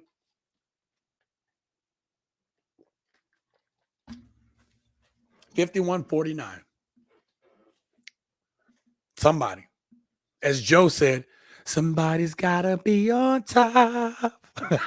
And that's the way it goes. All right. I ain't singing well right now. I've been talking too much. But y'all know what I'm talking about. Okay. So listen, I said all this to say is that this next clip that I'm about to bring up to you guys is a woman that is telling you an important lesson learned about her relationship that she has put into practice. Because we're also seeing this a lot in a lot of marriages and a lot of relationships, especially when women think they got you. And maybe you guys could relate or know somebody who's been through some things that this woman is going to bring up. I was going to make this into his own video, and you probably will see it here in the future. A clip of this, what we're talking about now. But tell me if you can relate to this. This is one of the things that we see happening in more and more marriages. Women want to be boss and independent, but they still want to get married. And when they get married, this thing that I'm about to play in this video, people are finding happening in their own marriage. So I'm going to go ahead and bring it over to this. Oh, I did it again, you guys. I did it again. I'm so sorry. Never use sex as a weapon against your husband. And have sex often is probably some of the most extraordinary advice I never got. As a working mom, we get tired, exhausted, overwhelmed. But it is dangerous to neglect our husband's needs. Yes, it and is. I'll explain to you why. Sex is such a huge part of a man's identity. It's the way he emotionally bonds with us. And it's crazy because God wired his body this way. When a man experiences an orgasm, his body releases the bonding hormone, Oxytocin, in such extraordinary amounts. Women experience it as well, but men do 400% times more. And so that skin-to-skin contact mixed with an orgasm creates deep connection. And I never just want to be a great mom. I never just want to be killing it in the workplace. But I desired for my husband to find me to be a good lover. Look forward to coming home to me. And through difficult conversations, because I was never taught this kind of stuff, I had to learn how to not look at sex as a chore or another responsibility on my to-do list, but enjoy my husband feeling respected and honored and wanted. y'all saw her eyes? One day our husband came home and said, I don't feel like having sex with you. We would be massively offended and hurt. And so men need sex. It's how they came from the factory. That woman said a lot of things in that. And I know that was like a minute and a half long video clip. I didn't want to interrupt it because she was making such good points. And what I'm going to do is, because she made so many great points, I'm going to quickly go through that video again just to make a couple points. Lucy says, disclaimer, I'm not hating on suckers and simps, just bringing attention to these modern women have schemes. 50-50 is just a play for women to be disrespectful and not responsible for their actions. I agree, Lucy. I totally understood that. I was just putting some jokes in there, bro. You know how I do it, bro. You know how I do. Okay. You know how I like to do it over here on TSG Uncut. I like to keep it fun. Okay. And I got a little drinky drink, which almost done. So means I've had a little bit. Okay. So I'm going to bring this up this way, and then I'm going to play. Never use sex as a weapon against your husband. So the first part of that I just want to say is there are a lot of women in today's society that are using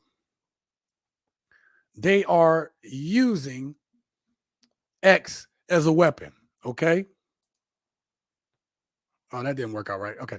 They're using it as a weapon. Everything's all good, all kosher, up until the point people get married. And then I already did a video on this. I think I brought this up in a live stream, an article that talked about how after marriage, that a lot of women's um, desire goes down. So what is needed is an effort by both men and women, because sometimes men, we get so bogged down by work and stress that we allow it sometimes to affect our relationships as well, where we're just tired too. Right? We don't want to, we want the intimacy, or I can say intimacy. We want to slap some skins, whatever, as they used to say back in the day. Right? But we also are not willing to romance our women to do it. Right? Well, why we got to romance? Why can't we just get to it? Right? But women need that as well. So understanding that. But one of the most hurtful things you can happen as a man is where you try to be romantic, you try to do these things, and you have your woman turn you down. That after she has you, now you married her because you thought like, hey, I really enjoy her. I actually am attracted to her, these things. And to be turned down because she is no longer feeling you the same way. And life bogs her down too. That's why it's important to have these conversations. But let me continue on. And have sex often is probably some of the most extraordinary advice I never got. As a working mom, we get tired, exhausted, overwhelmed. Now, let me go ahead and say that one of the things she said was it was to have relations often was advice that she never got. She never got that advice about keep the fire going. Is it going to be to the same level? Probably not. Things change over time. But you have to make it an effort to say that intimacy within the relationship is very important. And men are finding themselves today, when they get to a certain point in certain relationships, the intimacy dies now. Everybody's about, you were cool for a moment, but now you're not. And relationships and marriages are dying because of it. We see this time and time again, right? Real quick, T-Mac says, modern women use relations as a commodity instead of a necessity. Yes, it should be used to strengthen a relationship. This woman is going to talk about it more. And yes, we all get overwhelmed, men and women. Men get bogged down with work, women with the kids and stuff. And men are understanding, because we've heard enough of you women talk about how, you have the kids and you had a long day. Guys, real men are sympathetic to that. Baby, I get that. Let me go run your water, do this stuff. Men could do all that stuff and still have their woman in a certain amount of years being like, it's just not exciting anymore for me. And that is hurting to a man. It's like, what did I do? And it could be nothing, gents. You could have done nothing. She just has a hair up her butt that it's not what she wants anymore. She doesn't have those butterflies anymore. You don't give her the tangles. You don't make her tangle it. Okay? You're just not doing that no more. And then the marriage dies, the relationship dies. But let's get back to this. But it is dangerous to neglect our husband's needs. It is. And I'll explain to you why. Sex is such a huge part of a man's identity. It's the way he emotionally bonds with us. And it's crazy because God wired his body this way.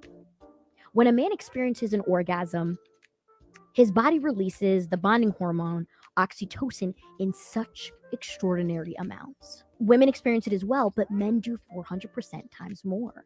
And so that skin-to-skin contact mixed with an orgasm creates skin-to-skin contact. And I never just want to be a great mom. I never just want to be killing it in the workplace. But I desired for my husband. Look at her eyes right there. Y'all see that? See how she's looking up and imagining? See that? See how she's thinking about her husband? Look at that smile. Look at her eyes. There's actually light in her eyes, you guys. Ain't that crazy? There's a light in her eyes that says that she actually likes and appreciates her husband. And you don't see that in some of these relationships. You might get the outside, but some of these relationships, the people aren't looking at each other like that. And that's really sad. It's a sad thing. And it's a sad thing to have your relationship get to that point. Let me finish this out. To find me to be a good lover. Yes. Look forward to coming home to me. Man, that's one of the worst things too, where you get into one of those relationships where it's gotten so bad that you're not even looking forward to coming home to see them because you've gotten it from work and now you got to come home and it's like, ah.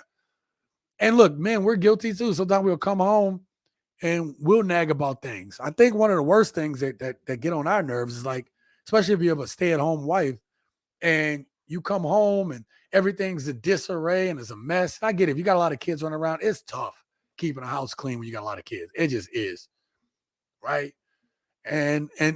But you know, like in some instances when they get to be school age and your woman been home all day and she ain't did nothing and you're like, what the hell? I've been at work for 10, 12 hours. I come home, ain't nothing done. And I know that some women might hear that and be like, look at that. See, there it is right there. But it's like, yo, you were home all damn day and didn't do nothing. And I went out to go slay the dragon for us. I didn't get the chance to have a break like that, to be able to sit and watch my shows all day. Those are things that we get mad about. Y'all get mad about like not taking out the trash and stuff like that, ladies, right? Oh, he don't ever cook. He don't help around the house. And I get some of that. And men get that. But one thing that's aggravating is when we come home and you've been home all day without a job and you ain't did nothing. I don't think that's wrong of a man to expect that. I hear dudes be like, man, let me be home all day. That house going to be spick and span. You know what I mean? Like, let me be home. Shit, this is easy. I'm not saying it's easy, ladies. I'm sorry. That's the wrong way to say it.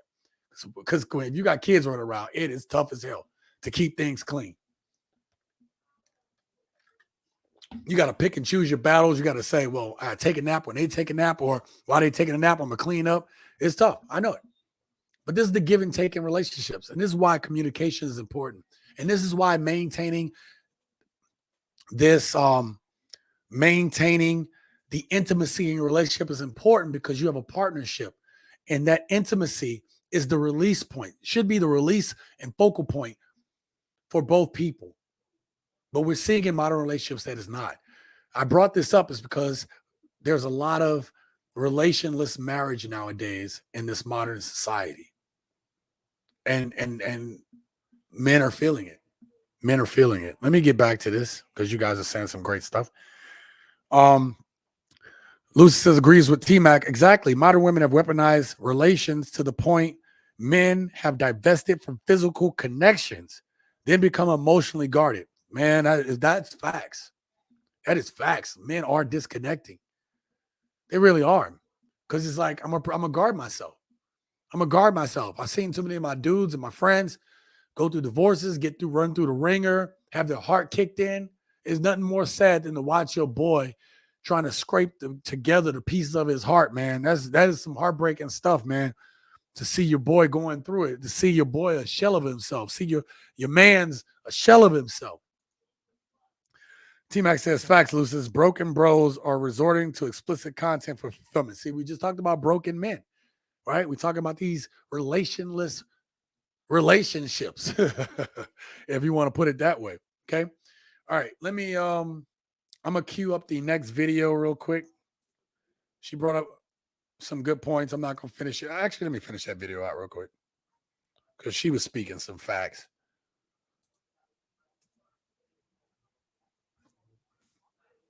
Never taught this stuff.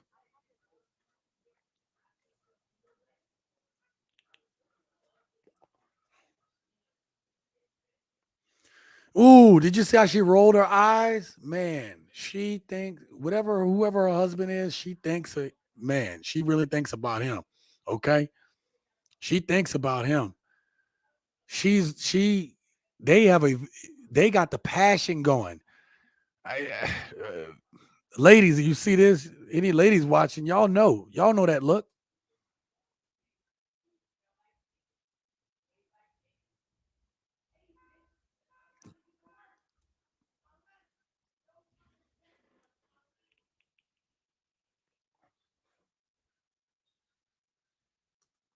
I'll leave it there. We do. Ladies, y'all need it too.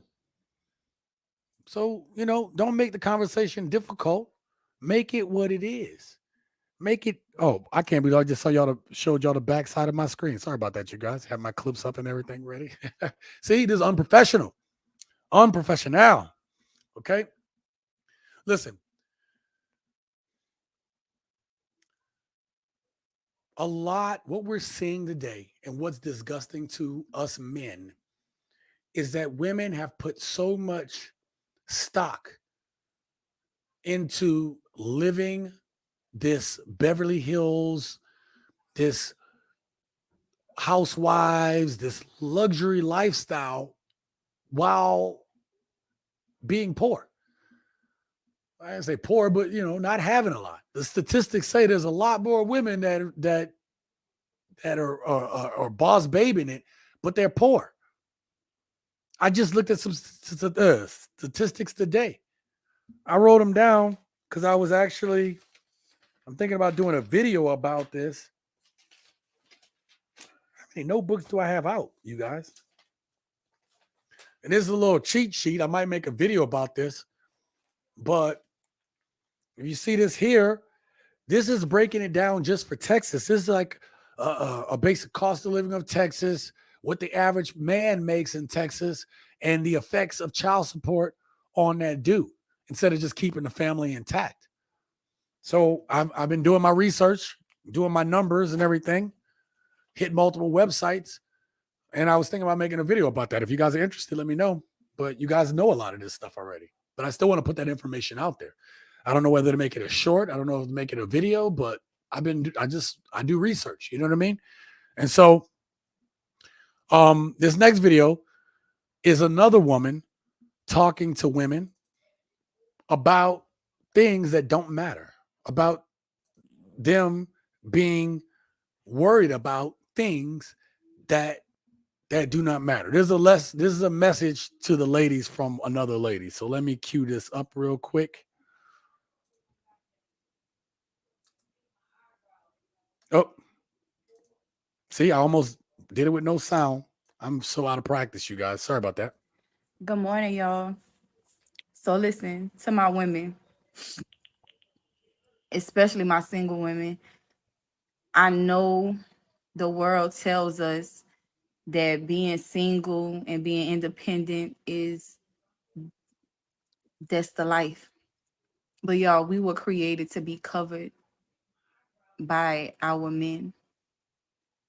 So no amount of degrees, no amount of book knowledge, no amount of money, no amount of credits, no matter how big the house is, no matter how much square footage you got, no matter how many stocks, bonds, and portfolios you get, it doesn't matter. No matter how high we go, if we are not covered by our men, we're unprotected. So she's going ahead and she broke it down. And we talk about this as men all the time. We talk about how like the things that women today are valued, modern women, the things that modern women are valuing, men don't value. We don't care about your degrees. We don't care about your money. We don't care about how many Birkin bags you got. We don't care about them damn eyelashes that look like damn spiders on your head. We don't care about that damn hair. We don't care about that damn makeup. Okay? We don't care about none of that stuff. And you guys say y'all don't do it for us, but you guys are so willing to throw money down the drain for what? What are y'all willing to throw the money down the drain for? What are y'all willing to put all this money into? I don't understand. Women are about more about a lifestyle than they are about building real families with men. Let me put that caveat in there. With men. Because if it was up to some of these modern women and they could get away with it, then they would 1 second, you guys. 1 second.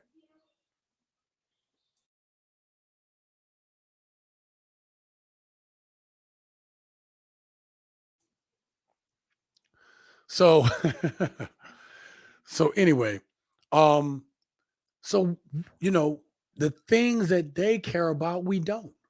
Not for the woman that we're looking for. And modern women don't care. They don't care at all. Not even a care. Lucy says data. There's only 9% of US women that earn 100K per year. And the boss babe culture is only social media fodder. There's only 3,000 women that are millionaires in the US. There you go, man. But guess what? Just that small number that women in the US are seeing that look to have these lifestyles. Oh, a lot of these modern women, especially the younger women, are getting sucked into there. They want that. They think that they can achieve that too. That's what they want. They want to live that luxury lifestyle like they see on TV. Just like you see our young men seeing these rappers with these chains and, tats all on their face and crap. They want to look like them dudes. They want to be like them dudes. I still don't understand young men when you have your damn pants sagging off your ass. You were saying, hey, yeah, this is available. Y'all know what it means and still do it. Crazy to me. You don't look cool. You look like a goddamn idiot. And if you one of them dudes that sag your pants off your butt, and I sound old now. God damn it, I just hurt myself. Jesus. But if you one of them dudes, it's not a good look. It's not a good look. We look like goddamn clowns. We look like clowns. Men, women, we look like clowns. Tired of it. Y'all should be tired of it too. Okay? Let me cue up the next clip. This is the same lady. Okay? So the next clip I'm bringing up is the same woman. And after this clip, I'll bring up I told you guys I would bring up a special sneak peek clip of Cartagena for you guys to see. For you guys that stuck it out, peeking back in, I'm going to be bringing up that video very soon after I close out this last one. Okay? These last two videos is what I built today's episode based upon. Men are getting their passports. Men are deciding they're leaving because of all the reasons that you guys listed here in the chat, all of the reasons that I talked about, based on some of the things that we talked about based on the video clip. You guys have decided, guys are just done. They're done. They just don't want to deal with American women anymore. They don't want to deal with the modern Western woman, boss B, independent woman. Guys just are done with it. They don't want to deal with it no more. And so now you have young ladies like this, and I want to be clear. I'm not dissing this woman. I think that this woman has a lot of bravery to be able to come out and to say the things that she's saying, because women are just as vicious, if not more vicious, against women who speak out and say these things than men are. Women get called pick-me's and all these different things. And this woman here is being brave enough to give us this video and speak her piece.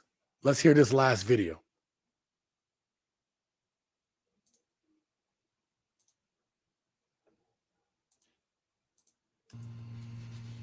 Dear black men, can y'all forgive us for getting it wrong? Can y'all forgive us for getting it wrong? Can y'all forgive us for being ignorant and not knowing what to do, not knowing how to love y'all, not knowing how to support y'all, not knowing how to be there to encourage y'all, giving up on y'all? Can y'all forgive us for that? For taking and playing mind games and just doing the unthinkable. Can y'all forgive us for that? Because we not perfect. We all been played. We all got to take a L. And once we all take our lick, then we'll be able to really heal. Christ has to be the center of our foundation.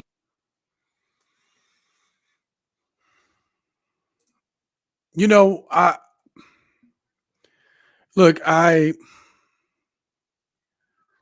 some real stuff. It's heartfelt, I believe, from that young lady.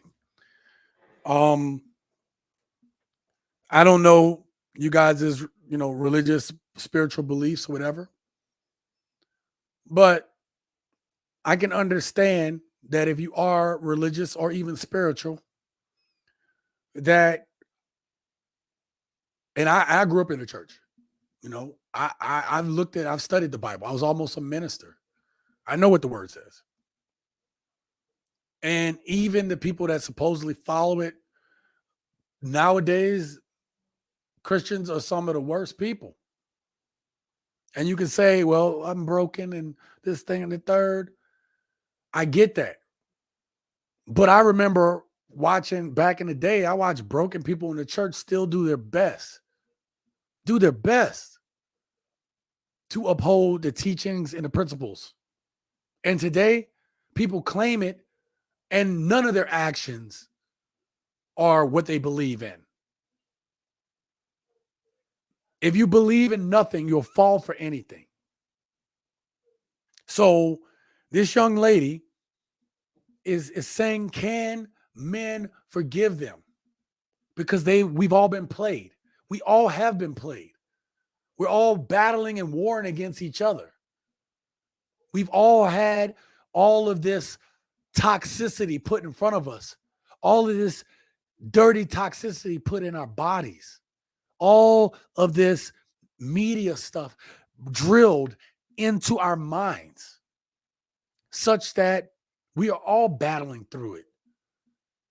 But we also can't feign ignorance because we have the data in front of us. We have the internet. We have the ability. Unlike back in the day, it was so hard. You had to go to the library. You had to have a library card. You had to go microfiche. You had to go ahead and use the Dewey Decimal System. You had to walk. Like I had to walk 2 miles to get to the library to find out any information. People that I knew had computers. I had like 2 friends that had a computer, and I had to type up reports. Right? I had honors classes and stuff like that, and it has to be typed. The people that I'd do my handwritten, and I'd always get a bad grade because I didn't own a computer. Sean, Mr. Sims, you could have went to the library and used their computers. What? They didn't. Even the library back in the day didn't have a lot of computers to be typing up on like that. Everybody was using them. College kids needed it more than anybody else. So things have changed, yes. And we all are under this, yes. But to feign ignorance and say you don't know what's going on, instead of being some of these modern women are cheerleaders against the women that are sitting up like this young lady and trying to speak truth to it, that we need each other and that we need to work on these things. Can we turn it around? In the title, there was a question. Is there nothing that modern women can do to turn around what's going on? That's the question of the day. Is it possible at this juncture for us to turn this thing around? What could modern women do?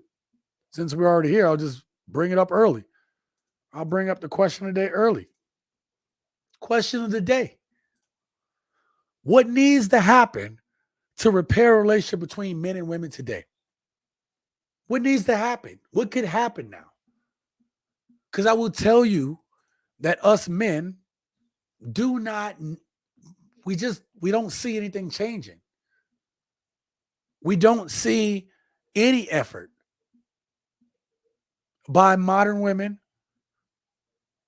to meet men now. Men have met women in terms of, like I said, the men I know can cook, can clean, willing to help around the house, willing to partnership with their woman.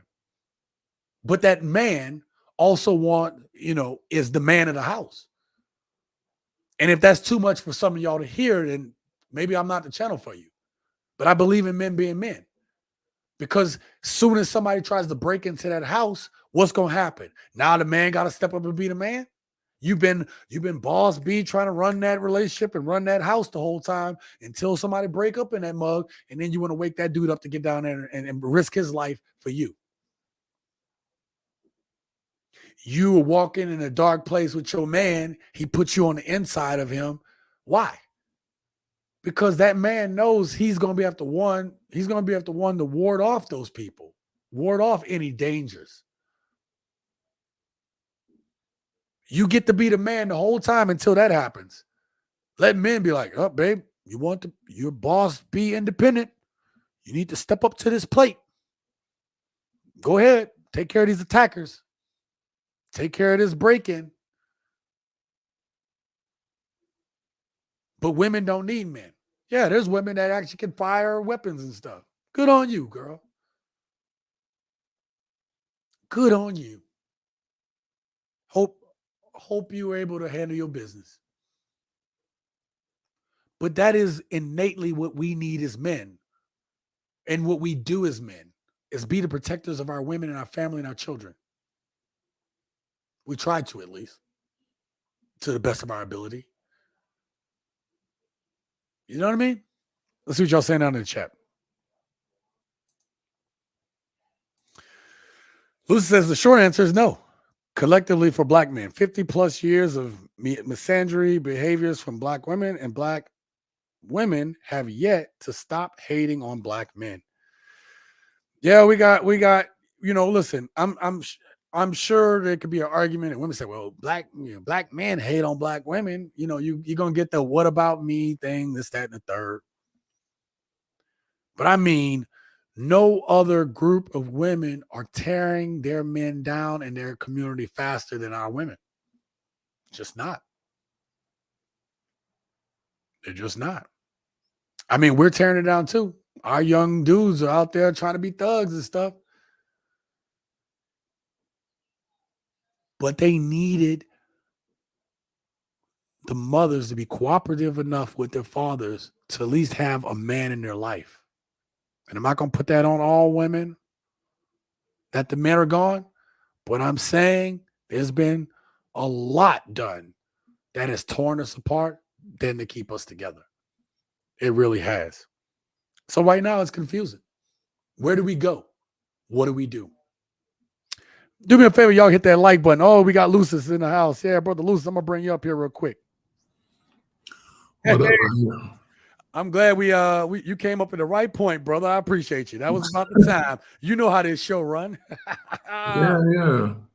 So, what can be done? I know you say collectively, you say no, but like at this point, this young lady is pleading to us.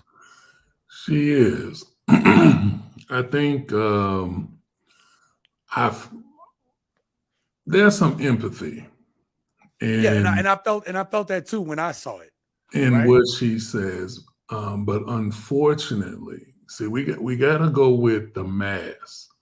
Unfortunately, her brethren, which would be black women, haven't come to the table in good faith yet. No. Look what's happening now. They're attacking the Passport Brothers. That's bad. There's this need to control the community. And in controlling the community, they're doing it by being single. They have yet to open themselves up in a good way, or in a way that is kind of waving a white flag, letting the dove loose that says, hey, it's time for us to have a discussion, black man. And the discussion right now is still the same story. It's do what we want. They're not pushing to change family court laws. They're not changing their dynamics of their household so that the person they procreated with is the person they're building a family with. Right. We have women out there that have taken over. What's her name? She's from Louisiana too. She went to Southern. Brittany Renner. Brittany Renner. Yeah. Brittany Renner out there with the stepdaddy season. You know, a woman who procreates with somebody else, but then is coming out to the open market from a broken family and saying, hey, I want another man to raise another man's children with me. Well, and I'm gonna interrupt you real quick. Brittany Renner thought that she had it easy, right? So take what you said. When she went down that road, when she originally went down that road, she thought she was set. You know, she was going after the same things I talked about earlier on in this same video, in this same live stream, where she was going after the clout, the luxury. She thought she had it made. But go ahead. I'm sorry. I just wanted to interject that in there. But that's actually the problem, because she's also a victim of watching women do it before her and watching a generation of women do it before them. That's what I was saying. They've had 50 years of this. Yep, you did say that. 50 years of this. This means that it's their mothers and their grandmothers who set this table before them, in which they thought men were useless unless he was paying for it or he was letting her lead the house. See, that's the actual issue, is by proxy, men want to lead the house they're in. It makes them want to protect it. Men don't want to protect the home they are not the leader of. Absolutely. Think about it. Yeah. When you've seen men who wives are the power structure of the home, you see him. He's not a guy like, if something happens in that house, he's not running to do it. No. He's not standing up quick to say, hey. He's not even going to say anything if somebody checks his woman in front of him. Because why? She's the power. And since she's the power, she's in front. And that's how that goes. There is there is some value. There's some intrinsic value in being traditional. Absolutely. There is some roles that you need in which both parties do benefit from. The woman who was speaking about not weaponizing sex and understanding the value of sex and things with her husband, that was a very good point that she was making in herself, saying, hey, I had to learn this, right? And the thing that's really I see or I'm observing is there are a lot of times women are not willing to take reflecting, to self-reflect and really look at themselves and say, okay, there's something inherently wrong now in my relationship. Is it just him? And we have been trained in this country to always blame men. If anything is messed up, it's the man's fault. It's the man's fault. So I give her credit for understanding that men have needs too in a relationship. We're not the same. Love for men is respect. We don't even speak the same love language because men require respect. Women require to be cared for. That's what love is for women, is to be cared for, to have that sense of security. Absolutely, yes. Men just want respect and peace. And it sounds funny to say, oh, it's just that simple. It really is, because men are simple. That peace game. That's all. And that's why, like earlier when we was in the chat talking about, the different beauty standards, and we was like, a fair girl next door, cute, would win by being able to provide peace and being able to have the right attitude. And truthfully, when you get to the gorgeous and beautiful women, A lot of times, I forget who said it right now, but said all they can do is really just be pretty and this and that. The truth is that for women to be gorgeous and beautiful, that's all they've ever had to be. So a lot of times they've never had to develop themselves beside the fact that they're just beautiful. That's Right. why when you go to Colombia, Venezuela, Brazil, Mexico, Central America, even the Caribbean, you'll see gorgeous, beautiful women who have traditional skill sets. Because in their countries, just being beautiful and gorgeous ain't gonna get you everything you want. Absolutely, Because because you're pretty much a dime a dozen at that point. You know what I mean? right, Like you are a and dime who a you get dozen. married to, because those are traditional men in those cultures. Those traditional men, they don't care that you're beautiful and gorgeous. They're still going to expect you to do the traditional things. Absolutely. In Yep. America, what has happened is we've become so feminized, both men and women. Like we've seen with the young men who they lack the ability to be aggressive in the right way. They're emotional. They're not Yeah. stoic. They're not stoic in their aggressiveness. They're And emotional. you and I have talked about multiple times we've had conversations about this, man, Yeah. about the emotional young men out here, man, just losing it. You know what I mean? Yeah, Like, I mean, think about it. That's all gang culture is in Black America. Gang culture is a bunch of emotional little boys. And I say that not to be disrespectful. I'm saying that based on their attitude.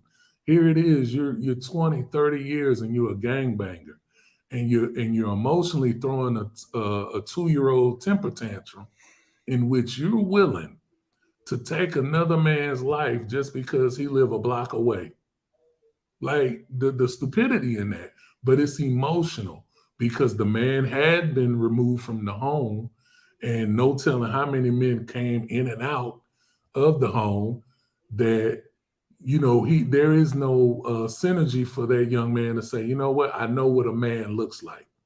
And right, so, and then when they become adults, they're fully ingrained in a certain cultural warfare. Thusly, they're not interested in guys like us. They're not interested in you're a square. You know what I'm right, saying? yeah, I'm yeah, not yeah, about yeah. to listen to a square. I'm not about to listen to a guy that, he not on the block repping colors or dressing like you said with his pants sagging or whatever, that may be. Ridiculous. Yeah, They don't know that, me and you or have had martial arts and other trainings and things of that nature and can shoot multiple different weaponry. yeah, And, it's funny because we shoot responsibly, they shoot recklessly. yeah, yeah, But yeah. but if you're judging a book by its cover, you're like, them dudes are square. And those are the things that when we look at the whole picture and we're going, can going back to your question, is there anything modern women can do? There's a lot of caveats to that question that need to be handled first. Yeah, absolutely. There does need to be a retraining of men. Actually, they need because I mean, can we even call some of these guys men? Just because you over 18, we really need to start looking at it from an from a mental standpoint. Yeah, You absolutely. Mental health.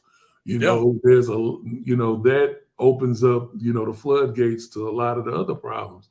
So being that the Black community right now is still in the same place it was back in the 60s, and actually is a we've lot gone worse backwards. right now. Yeah, I was like, we've gone Uh, backwards, man. yeah, I mean, if we go backwards to the 60s, we'd be a better spot for us.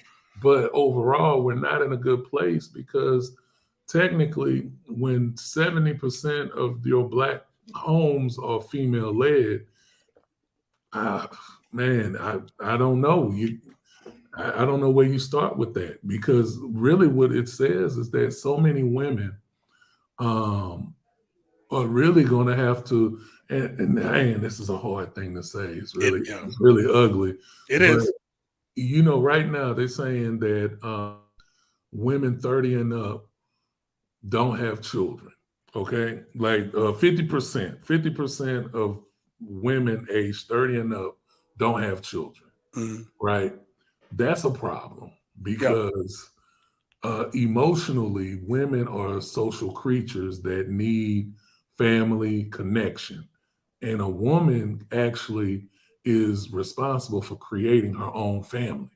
That's the point of marriage, is it gives a man legacy, but it gives a woman a family. Yeah. And that partnership, not partnership in 50-50 or anything like that. I'm talking about a partnership in understanding we're on the same team. Yes. My role as the father, your role as a mother are not the same, but they're both needed. Well, real quick, Andrew Tate, in one of the YouTube shorts I watched, I don't know, recently, right? Yeah. He was there at Fresh and Fit's little Right. studio, and you Mhm. might have seen this one. But he was saying about you women up here worried about being a boss bee, being independent, this, that, and the Oh, yeah, third. that was dope what he said. Yeah. Yeah. He said, y'all worried about this and with your Birkin bag and how much money you got and stuff like that. And he said, I have my grandmother who is like I think she was 93. 93. Okay, I was 93. making sure I got the number right. 93 years old, and she's in a house surrounded by her kids, her grandkids, their kids, and from that one human being, she has this huge family that she can say that from her loins that she created. And nobody is worried about her being a boss bee at that point, what job she had. The Right. legacy is everybody that's in that room that was created from that one woman. That is powerful. That is legacy. That's being a boss bee, if you want to call it that, whatever. And we've gotten away from that. We've gotten away from that. Big time. I mean, the thing about that statement that was very compelling was he he said it's 70 sentient beings in this room because of her. 70 sentient beings. That's it. That And was it, the and the thing that really hurt their feelings was he said to the women there that were fighting for I'm gonna have my career and this and that. And he was like, hey man, your career can fire you any day. any What day. you have. Any Then day. what you have. And he said, and if you think you're gonna make it to your mid-50s with no kids, no husband, and not be on some type of psych meds and antidepressants because all you can do is buy purses and shoes, then you crazy. Yeah. And that's the point that I'm making is we have so many women over the age of 30 who haven't even started. And they're getting to their 40s and they're now picking their heads up and they're saying, hey, where's my husband? I'm ready for this family. But they don't even realize they 20 years too late. And you remember, and you know that video I did where that one woman was like, "Where's my husband?" Actually, I was on the Right. thumbnail. Where's my husband? Right? He's not there He ain't there. because Right. from what men are actively pursuing for wives, it still remains the same. It hasn't changed. It's going to be a woman in her early to mid 20s for most part. Now, that doesn't mean that women aren't getting married later. It's just you can get married later, but you're a part of the minority. Yeah. That's just what it is. It's not a common thing. It's not a big number. It's a very small number. Because that's why that 30 being the wall is, it's a joke. And of course it's been, it's the thing, to kind of throw out there. But Right. the wall was really meant to focus women to say, hey, you done made it to 30. And in America, you're afforded that. Because once you go outside of America, the wall is like 26, 27. So So, so that's funny you say that because I wish I had enough to show this, but it's one of those things that was mind blowing about me being in Colombia. And when I was there, you could see the wall damn near. You know what I mean? Like you right. can see every brick on the wall because you can see that all the attention goes to the younger women, and then you had the older women, and it looked pathetic to have some of these older women. They didn't find a husband, or for whatever reason, and in that country, it's like that wall number is a lot It's lower. serious. It's serious. Yeah, It's a serious thing. It's funny because, like, when you, I remember back in my single days, I was in Mexico.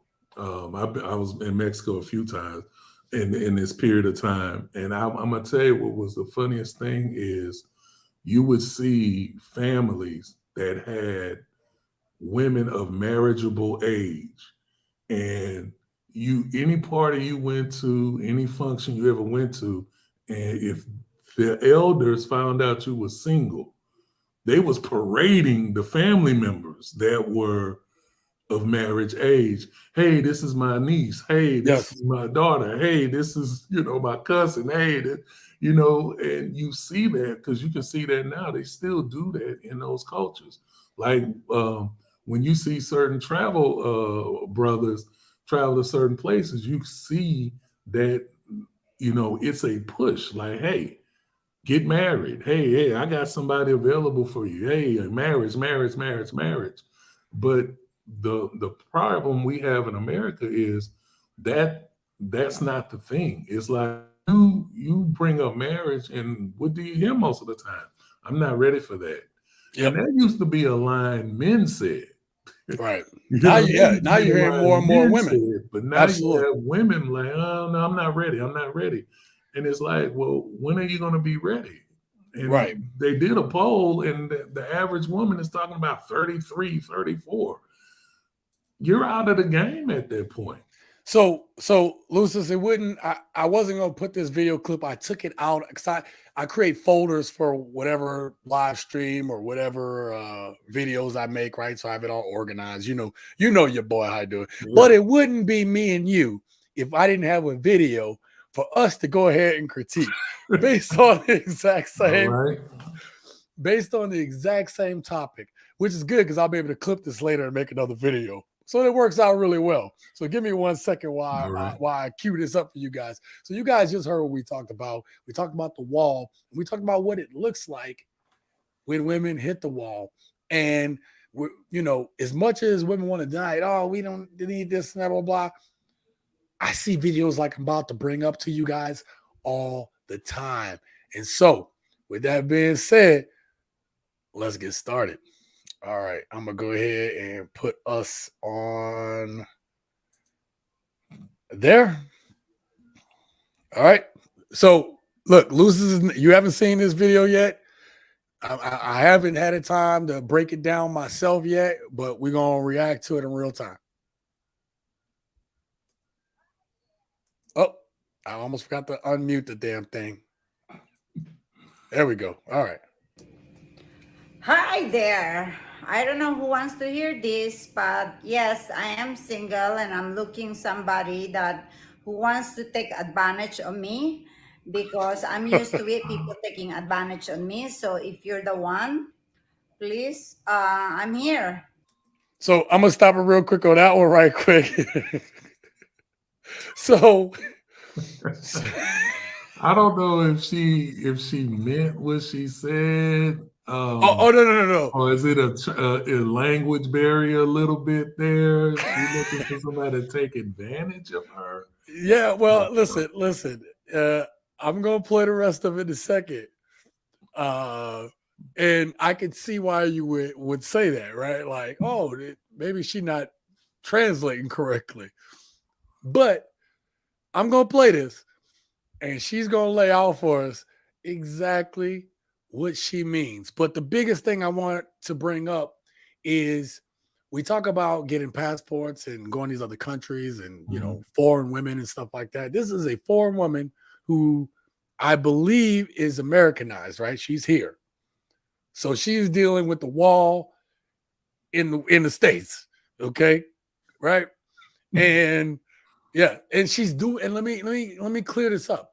This woman, obviously, when she was younger, she was twerking, working, modeling, whatever she was doing.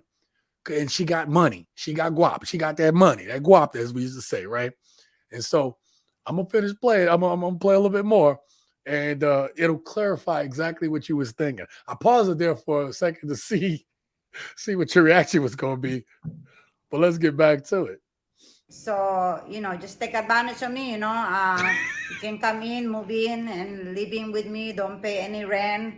You can bring some woman. I don't care. If you eat and you don't want to wash the dishes, don't worry about it. I don't care. I will do it for you. You do it the next day. And if you don't want to do it, don't worry about it. I get a maid to clean it. Don't worry about it, okay? I just want you to come in and take advantage of me, okay? Because I'm used to it. So I really don't care. Just come in. I'm very wealthy. I have boats. I have a house. I got lots of cars. And, I got money that I don't know what to do. Okay. I'm wealthy. So just if you're a person who likes to take advantage, I'm here.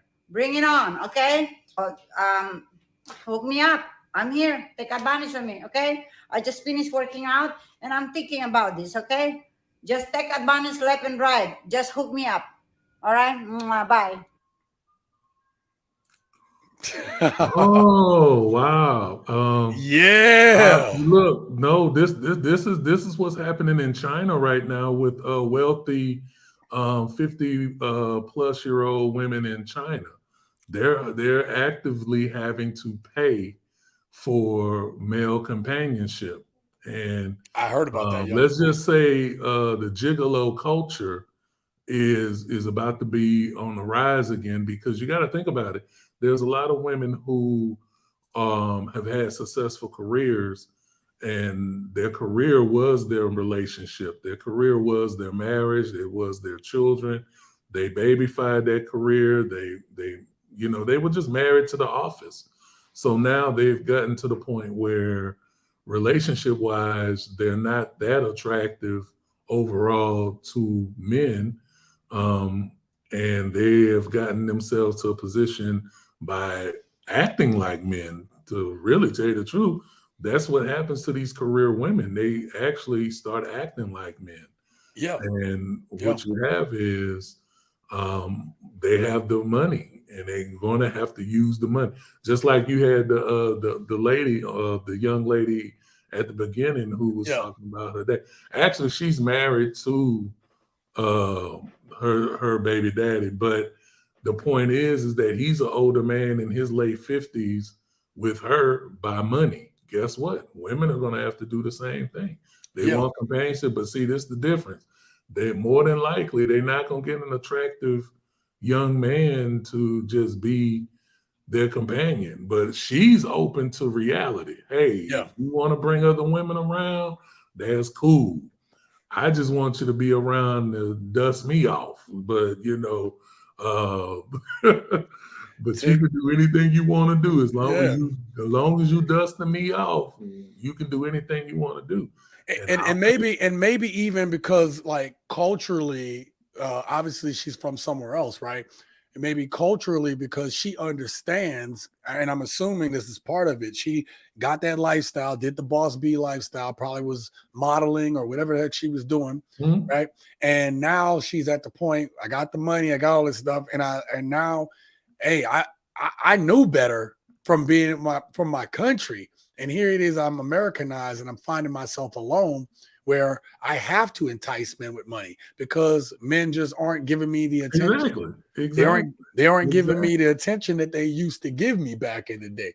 And so, but as you stated, she realizes now, right? The thing that she realizes is that for me to just have a companionship so I don't end up lonely and alone, Mm-hmm.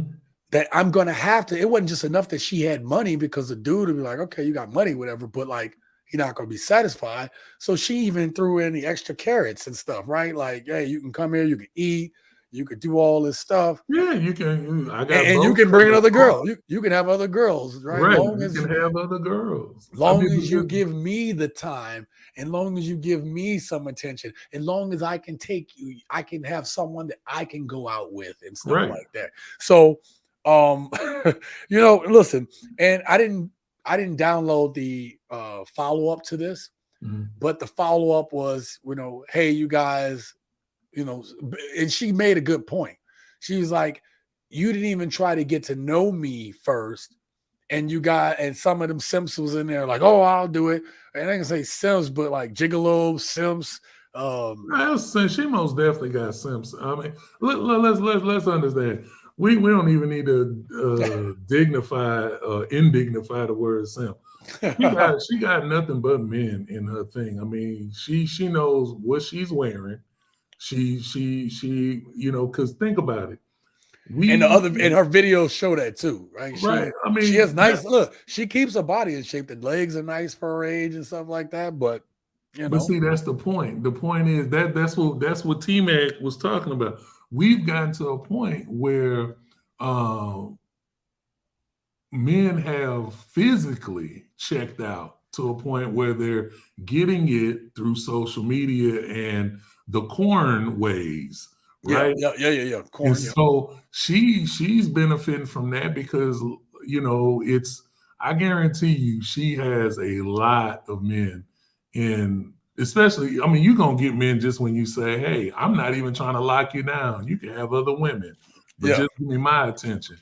Right. You can't tell me she's not gonna be inundated with so many requests to yeah, sure. It might even be a joke for her to see how many men she really could get to expose themselves to say, hey, I'm willing to do that. Because, it's not like she's a booger wolf. Now, that would be the challenge. If she was a booger wolf that was bad built, booger wolf. if she was just a rich, overly obese, ugly woman that said the same thing, would she get the same attention? No. And we know that because men would not. But here you got this woman who is in good shape for her age and is still being flexible about a lot of other things that men find attractive. Oh, I get boats. I get access to boats. I get access to cars. I get access to somebody cooking for me, cleaning for me. And on the days we not doing nothing, I can entertain myself with something I want to entertain myself with. Right. Yeah, that's cool. But I'm saying that's the life of these women. Yeah. That's going to be the life of the woman. Like if women are not paying attention right now, if you're hitting the wall right now and you're not really trying to get yourself together so that at least you can get you a dude in your early 30s, once you keep pushing yourself out and you get to 40, you get to 45, 50, you're going to pay for the relationships. It's just what it's going to be. Yeah. And and the relationship ain't going to be a dude at home with you. It's going to be a dude coming and going. Yep. Which is what women don't like in their early 20s when they going for the Chads and Tyrones of the world. This person don't care about me. He just coming, he pump and dump is the word, right? He pump and dump. Well, what do you think it looks like when you 50 and the dude ain't even pumping and dumping without you paying or gifting him? Yeah. No, man. See how that now you can't tell me that's not going to work against a woman's psyche when sex is something she, is used to being able to get anytime, but now she has to be a John. Yeah. Now she got to be the John to even get that. So that's what I'm saying. Like even you brought up Andrew Tate. That's the point Andrew trying to get some of these women to understand. You're not going to have a fabulous life post 40. It's not going to be fabulous. You can take as many vacations you want. You can buy shoes and purses and cars and show off an empty house and act like, yeah, I'm a boss babe. No, that's a loose interpretation of what a boss babe is, right? But it's not going to be a functional life. And listen, I even in this video clip, next video clip about Cartagena, in this same little area at the beginning of Wall City or inside the main part of Wall City, I saw some of these older women on vacation and nobody was messing with them. First of all, why would they mess with them when this little clip I'm going to show you all these young women, right? This clip. Matter of fact, I should play it here soon, but let me get to these chats real quick. No wife, happy life. That's gangster. Good men don't take advantage. We want to build together. Yeah, we don't want to take advantage, man. Like if you a man about yours, you want to be the man. You know what I mean? You want to be the provider of your situation, of course, man. And then T Mac says, Lucis just described my kid's mom when you was talking a little bit earlier, right? Which is crazy. And then we got my brother Alex from Jiu Jitsu Passport. Good morning, bro. Hey, thanks, man, for being here. I appreciate you. Make sure y'all go check out this brother's channel. He up in Thailand doing it big, and his channel is growing ridiculously because it's just good content, man. Just chill content. He's a good dude, man. It's one of my brothers. All right. So, I say good morning, and then Ayo, what Ayo, what WTF? Is high value men a real term or is it made up fake term? What do you think there, bro? I'll throw it up to you. High value men is a real term for men that high value is really simple. It's not something that it became a big deal because Kevin Samuels, RIP, really brought something to the forefront that needed to be discussed. It really did, because there are, as men, we know there's levels to things. Absolutely. There's always levels to things. But high value has always been out there. I mean, you know, whether you're talking about chiefs, what is the movers and shakers and things of that nature. Anybody that can employ people, you're of a value. You know, if you're able to put money in other people's pockets, you're of value. Being high value has always been a major thing, especially if you shoot. Africa is baseline is the Moors invented high value. Let's understand that. That's who invented high value with the Moors. The way the technology and the way they operated when they ran Spain for almost 900 years. So, you know, North Africa and Spain for almost 900 years, they invented that whole term or episodic way of living of value. We now have decoded it to being a guy that has a good network, makes a certain amount of money, and there's, you know, I always like to add this in too. You really can't be high value if you don't have big discipline, and that's another thing that's missing in a caveat, because, you know, there's always talks about, can high value men cheat? Can men cheat at all? And I always say there's a simple math formula for cheating. There are more women than there are men. Period. So there are going to be men that are going to have to satisfy more than one woman in this world, and that's just the way it is. I always say women got to pick and choose what kind of man or what kind of lifestyle they want. If you want, and this is always funny to me because men lie too damn much to me. Excuse my French, but men do lie too damn much. You have all these players and athletes and actors and blah, blah, blah. They got nothing but mistresses and side pieces everywhere. And what it is they say, no, I love my wife, and my wife is the only, and this and that. Right. And then 5-10 years later, they get divorced, and you see the whole plethora of women that they ran through. I say just be open and honest about who and what you are. Let me get to this comments real quick. T-Max says, mud duck, refrigerator, ragu muffin. Then he says that you dropped some jewels there, bro. And then Ayo was like, I understand you. I'm only saying I come from where the term high value man wasn't spoke amongst men who had game. You were either a man or you weren't. Oh, that's the hold on. We're gonna get there, T-Mac. We're gonna get there, T-Mac. Last piece. Okay. Let him cook right quick. Go ahead, bro. I totally understand that, but this is the problem, Ayo. We used to live in a day and time where loose lips wasn't acceptable. Now we live in snitch culture. Snitch. We living in snitch culture where now we have to Snitches. talk about things that used to only be talked about in back rooms. That's the problem. The problem is with social media, we are now having to expose everything because there are snitches.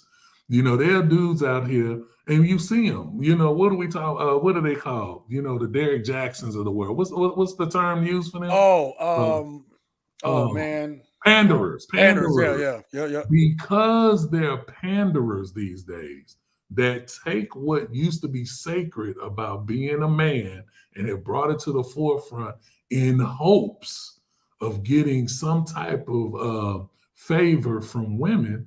We now have to speak the truth so that everybody understands things in certain contexts.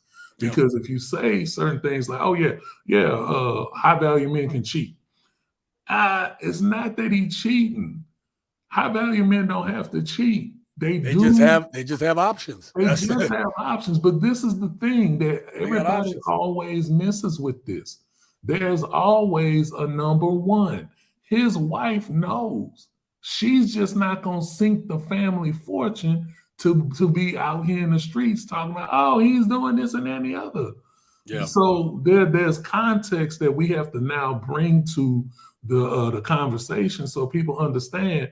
Oh, it's not this or that. There are conversations being had. It's not a woman getting knocked over her head and told she gotta accept this or that and the other, because there are plenty of women who get tired of it. I mean, Bill Gates' wife, she got tired. She said, "Shoot, you've been doing this for 20 years. Right. I'm ready. I'm out of this." Yeah. So Hey. Bill Gates was poking and choking him. yeah, I mean, he was just, he was wild. Yeah. He was wild and he was doing his thing. She finally got tired of it. But did she know about it? Yes. Yeah. But then she got tired of it. She was out of it. I say women need to understand the concept of having real conversation with the men they are being vetted by, if they're being vetted by them, or men that they're choosing to lay down with.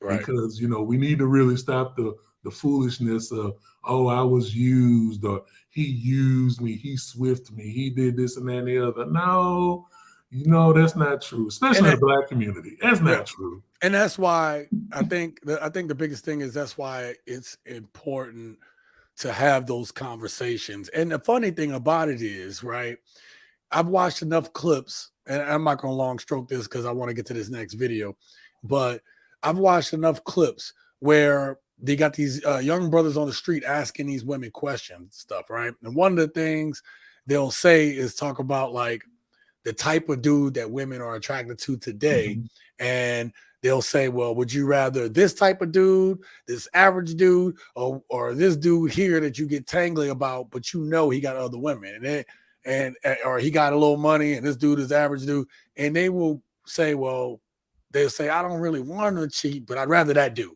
Right. You know what I mean? They'd rather that dude. Right. So we're seeing this more and more, that we're saying, like, ladies, be smart about your choices, but it's almost like they can't help themselves. You know what I mean? They can't help themselves. But let me hold on real quick. God damn it. You put up more questions. I'm trying to play this next clip. Do you believe women aren't a problem for a man, or in a new terms, modern woman? Do you believe women aren't a problem for a man, or in a new terms, modern? Oh, are modern women a problem for men today? Yeah, that's what we talk about on this show. Truthfully, modern women are a problem because modern women have forgotten how to be feminine. And let's not even say forgotten. They haven't been taught, and they haven't been able to live in their femininity. Every little girl that was born always wanted to be a little girl, but through school and through, their mothers and grandmothers and aunties and tea ladies wanting to make sure that they could survive in the world. You don't need a man. They got drummed. They don't need a man. And so by the time modern women make it to adulthood, they really believe they don't need a man. And their behavior is very mannish. Yep. There was an interview I just saw the other day. There was Pearly Things. Pearly had a guest on there who she's 3 degrees, got a career going, this and that and the other. And she was talking about how hard it is for her and her career, and basically it wears her out, and how if she had a husband, she was like, men want things their way, but she said, I want to come home to a clean house and cooked meals, and and all of the things she listed were things men would list for having a traditional wife.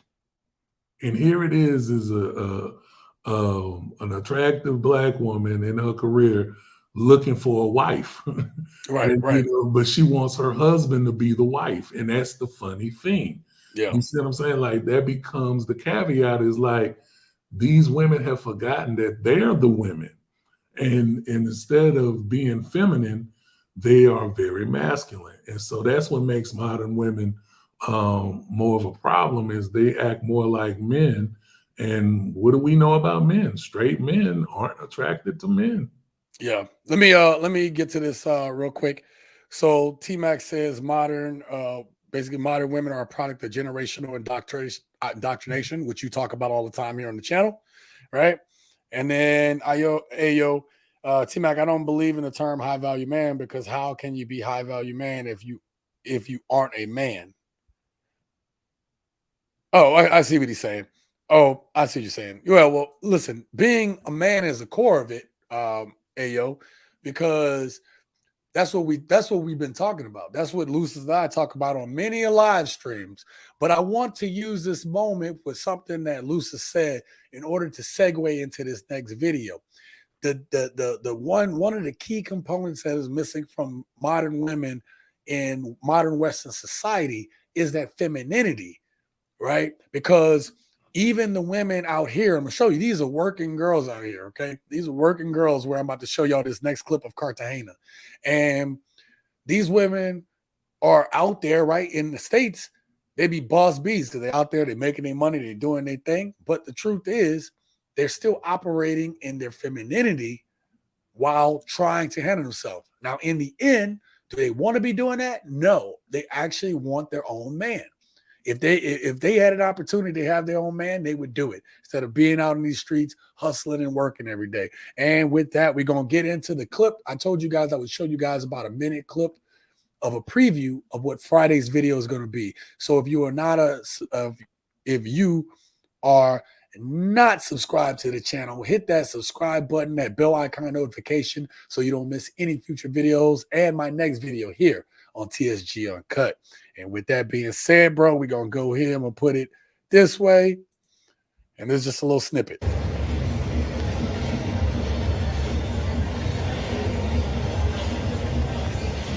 So that dude getting hollering at some girls right there. Look at that.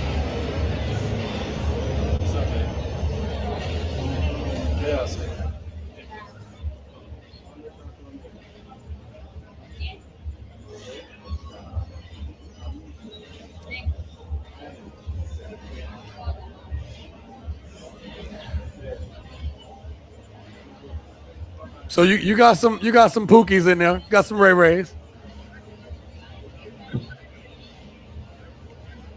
She had to work hard. Joints out.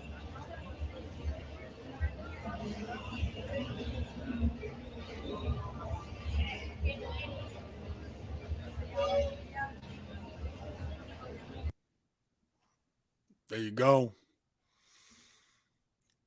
That is that's just a sneak peek of what's to come on Friday's video. Show y'all Wall City and Cartagena. Again, I was not expecting this when I went there. Oh, that's you was in the pro square. Yes, I was. But here's the thing, like it's a tourist town with a lot of pros. Yeah. Right. There's a lot of pros. And so when we got a chance to go to Barranquilla, then I got to see like normal city life. You know what I mean? Because the beach is like 20 something minutes away, 20, 30 minutes away from where Right. Barranquilla is at. So in Barranquilla, you got to see normal living. Now, wasn't able to get everything. I put the camera out the window to try to get some of the footage of what everything looked like. I actually found a very nice, like, neighborhood, suburb, subdivision area in Barranquilla where the one thing I loved about living in Playa del Carmen was I could leave out of my apartment and then start walking. It was stores, shops, restaurants. Everything was nearby. Everything was close. You could walk to it. And there was even, like a little local spots that you can sit at and chill and talk and socialize, stuff like that. That was not Cartagena. Mhm. Cartagena had a street, the main drag where we would be at near Boca Grande, and there was shops, stores, and stuff.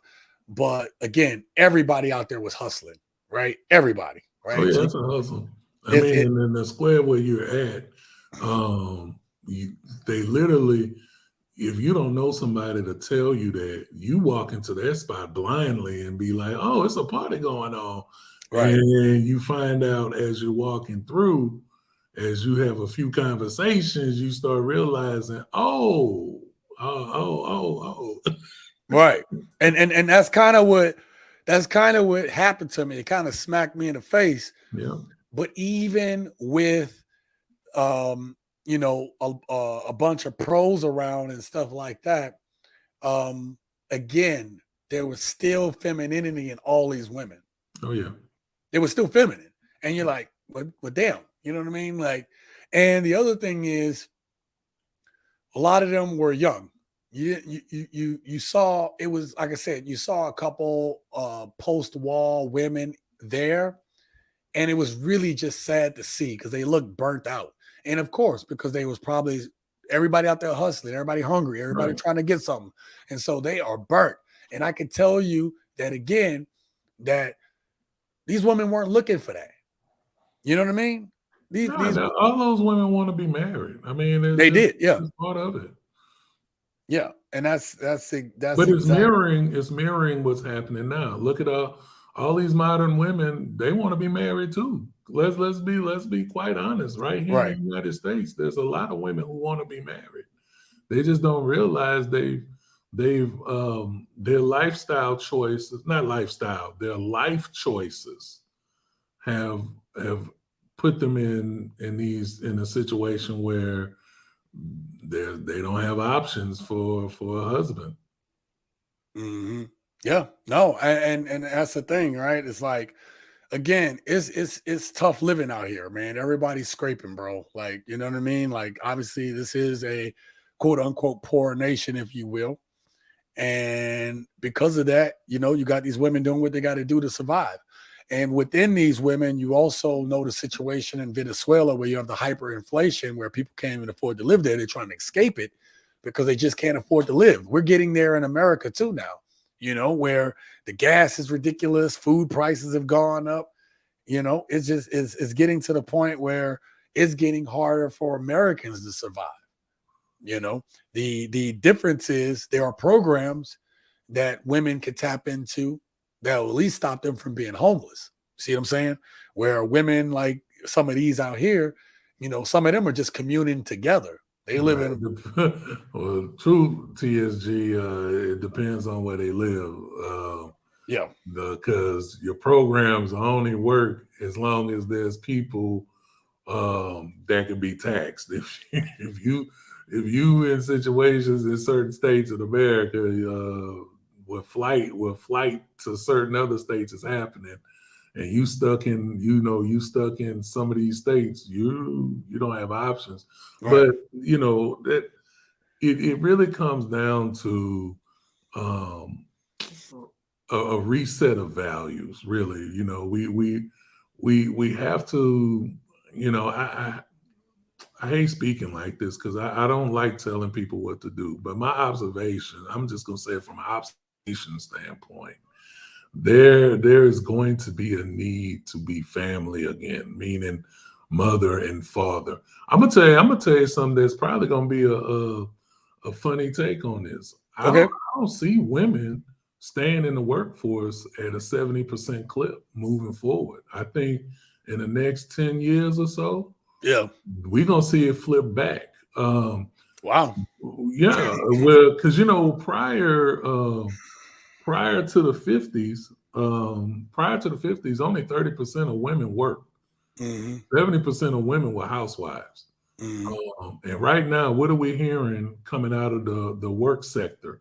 Well, you hear women are tired now too, Women right? are burnt out. Yeah. Women are burnt out. Yeah. And they don't like the competition. They don't. What's really funny is companies that got to compete, right? Companies compete. And what are you starting to hear a lot of working women say? I don't like the stress of performance. I hmm don't like the stress of having to perform. Yeah. And that is so funny because when you think about it, you're like, but you work at a marketing firm, you work in advertisement, you work in sales. Right. What do you mean you don't like competition? That's the Right. only way you're going to get paid is through Right. competition. But Absolutely. that's because a lot of times what has happened, a lot of businesses have cut having mostly W-2 people and start saying, hey, you gotta work on commission. Yep. You know what I'm saying? So with so many commission-based jobs out here, you know, it's one of those things women are finding themselves being like, I don't want to do that. And truthfully, you know, we get told that you need to have a 2-income household to survive in America. That's kind of funny because more than half the Hispanic population in America is housewives in hmm Hispanic, and they're making it off of one salary. We're going to have to start having a discussion about lifestyle. Like you said earlier, Yeah. these women are addicted to a lifestyle. And if you don't want to give up that lifestyle, then you're really putting yourself in a precarious position moving through life, especially here in America, which is the best, open country you can have as far as work opportunities. Right. Um, Let me get to some of these chats real quick. T-Mac says, hey, yo, I can agree with some of that because a man can be high value with the high dollar amount. Community leaders are high value to me. Yeah, I mean, listen, Kevin Samuels coined it, but, like if a man has status, he's taken care of, his family's taken care of, he is basically he's respected amongst his peers, and could put them on to something else, hey, that could be high value. Mr. Gigi said, where's Ray Ray and Man Man at? Well, you're looking at them right there on the screen there, bro. All right. Ayo says exactly, we have to break down what makes a high value man in real terms: height, body, looks, money. Hold on. I think we cause see that I think the issue that we really need to look at is what's actually happened here is women want a high value man, and they want a high value man by business standards. By business standards, that's a guy that makes over 6 figures a year. That's going to be at some point capping out at 250 and up. Because once you get to a high mid manager level in a corporation, with your bonuses, you're making 180 and up. So women are looking and saying, I want a high value man by business terms. Yeah. The problem with that is it's not that women are looking for that, because technically that's why women are supposed to barter their beauty and their skills for the easier lifestyle. Right. The issue we're having in America is the average man is being told he's worthless. Yes. By these same women. And the thing is that you see them talking across the board. You can go to, on YouTube, you see nothing but average looking women talking crap about an average guy. And it's like, but that's who's attracted to you. You're not getting vetted by a guy that makes 6 figures and up. You're not getting vetted by a mid-manager guy, because most of you women that are in that category that are talking that couldn't even go to a business dinner. You Right. don't even know how to act. You know, you haven't been trained, you haven't been brought up in that lifestyle to even understand how to navigate. But women are looking for that in droves. And for some reason, when you got to the point that you have average women saying average men are worthless, it's like, but when we look at who's really worthless, that average guy makes an average salary but still takes care of his home. Right. Why these Absolutely. average women look average, don't have those standards, and when you go to their house, it's trash. Right. Yep. No, you're right So about that one. Uh, sorry, I'm trying to get through these chats because I'm no, go sorry. ahead. I'm falling behind. All of the money is about what you do, isn't who you are. No, of course, yeah. Money doesn't. Money. Listen, that's kind of what we were talking about tonight, where women are putting today. Modern women are putting so much stock on the money and less about their character. You're It's absolutely all on the money. It's all yeah, on the money. It has yeah. nothing to do with character. Absolutely. And then Jujitsu Passport says good folks around him should be in that list too. And then T Mac says, hey, yo, I don't use money as a direct reflection of being high value because character is more valuable. But see, like real men realize that. Now, here's the thing. If you want to move up and you want to be perceived in a higher status, obviously you're gonna, have to make money and have to have certain things. But I think with us men, or at least real men, we can see more value in a man. Like, for example, Passport Brothers, right? Passport Brothers, not all rich, but they figured out a way where I could travel at a more regular clip. That requires money, it requires savings, it requires thriftiness, right? Those are starting to be very valuable men because it's like, I want to be able to do that. Your average man can't. You know what I mean? So where do we want to put that? And those same brothers are out there networking. You know what I mean? So there's a lot of stuff going on behind the scenes that we might have to come revisit some years from now to say that. To be honest, for me, Kevin Samuels said that, and I can understand why he came up with that. Well, he coined it, I guess you could Well, say. It's always he took it from that. It became it's been widely around. It's stated. been around. Yeah, Yeah. it's been around, but he took it and he ran with it, and that's kind Oh of no! Well, actually, he stated that these were his clients. He was just bringing forth, and when he started talking to women, he started realizing all of these women were actually going after his clients. They wanted his clientele to be their man. And Right. he was really trying to give women the honesty of saying, you don't qualify for that dude. Right. That dude ain't looking for you. He's not. Right. He's And the not trying to. truth is women really need to start understanding men at a primal state. We're the hunters. If we want you, we're going to go after you. If we don't want you, we're not going to go after you. It's just basic. So, question, Ayo says, question that you just a passport. Do you believe there are men with none of those things who are getting laid weekly? No. Yeah.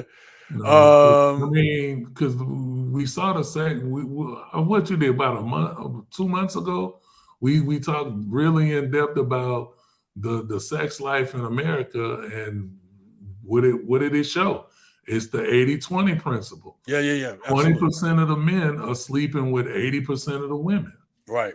Yep. So that definitely goes there. Most women want to get married. That's a universal thing. Absolutely.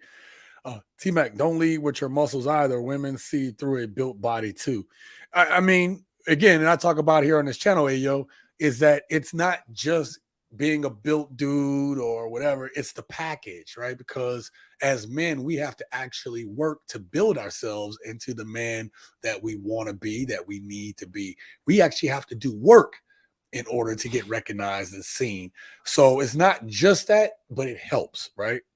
And then Jiu-Jitsu Pastor says, in general, no, a man needs something to offer to get some nookie, looks, money, game, etc. Right. That's what I just said, right? You have to, it's a package thing. You have to, it can't just be one component. When it comes to a man that is respected by his peers and desired by women, well, obviously you have to have some looks, but you have guys today that don't want to even do that. Oh, why women don't like me? But you sitting in your couch, you got grease stains on your shirt and shit. Your hair ain't combed, right? Come on, man. It's like sitting there. Like, I'm sitting there, got Cheeto crumbs from the other day, but you've been on Call of Duty for, like, I had that post today about that woman that was taking away the dude PS5. You know what I mean? Like, I'll let you get to that in a second. Yeah, but let me get through these. Would you agree that Game Alone oversees all? Would you agree Game Alone oversees all of that? Listen, I don't. I'm gonna tell you what I think about it. I think that despite that you have some of these women who will probably be desperate enough to talk to some of these dudes because not dudes are not seeing every woman every night. They're not seeing these women like that. So yes, you need less game, but you can't come up to them and be scrubbing either. You know what I mean? I mean, not all of them girls gonna pick you. It's not like, oh, I can have every girl here. That's not the way it is. If she not, she'll look you up and down. If she feel like I can wait. And there was a couple of them that just sat off to the side. I hope I can find the video because I'll bring it up in another live stream. But one girl, she was a 9 or a 10 there. And she was not waiting for these dudes on the screen. Let me show you real quick. She was not looking for these dudes with a goddamn wife beater t-shirt on right here. She wasn't looking for that.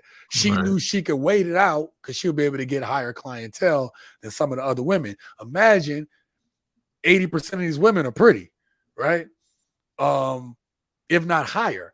And so the ones that know they're 9s or 10s here, they're not messing with Pookie and Ray Ray over here. So I don't know what you think about Jiu-Jitsu Passport about in Thailand, but I'm just telling you what I saw, right? Again, not saying they couldn't, but Game Alone wasn't gonna do it. You can't. If you come over that stinking, she ain't gonna mess with you. Something my big brother was saying. There was this old cat. I'm talking about old white dude out there, right? And we saw him with a girl, and he was like, she not gonna mess with him. You know what I mean? She not trying to mess with that. And sure enough, that dude, they kind of went off, but that dude kind of walked off with his tail between his legs. She wasn't going for it. You know what I mean? So they do have some level of standards over there, believe it or not. Right, a lot of standards. A lot of standards. Okay. Let me make sure I catch where I'm at. Hey yo, in general, no. A man needs something to offer. Okay, I read that. There is some young broke dudes out there who get laid just because they're tall. Okay, well, yeah, I guess that. I mean, physicality, that's no different than over here. I mean, attraction, yeah. Yeah. That's how come Pookie and Ray Ray get something. They Right. don't have nothing else to offer. Right. And the short, fat ones. And he said, nah, because you still need to take care of yourself. Exactly what I said. Did I not just talk about the shower thing being clean? If you don't take a shower, I don't care how much game you got. And I saw that as well. Some of them girls was like, they would talk to some of them girls, and them girls just walked right off from them. I really hope I caught all that crap on camera. I did spend some time here, but I ain't gonna lie, it became a little overwhelming because I just wanted a bar to kind of chill at. Yeah, you don't want to look like a creeper either. Nah, man, but I wasn't. Again, Cartagena wasn't what I expected and not what I was looking for, if that makes sense. You know what I mean?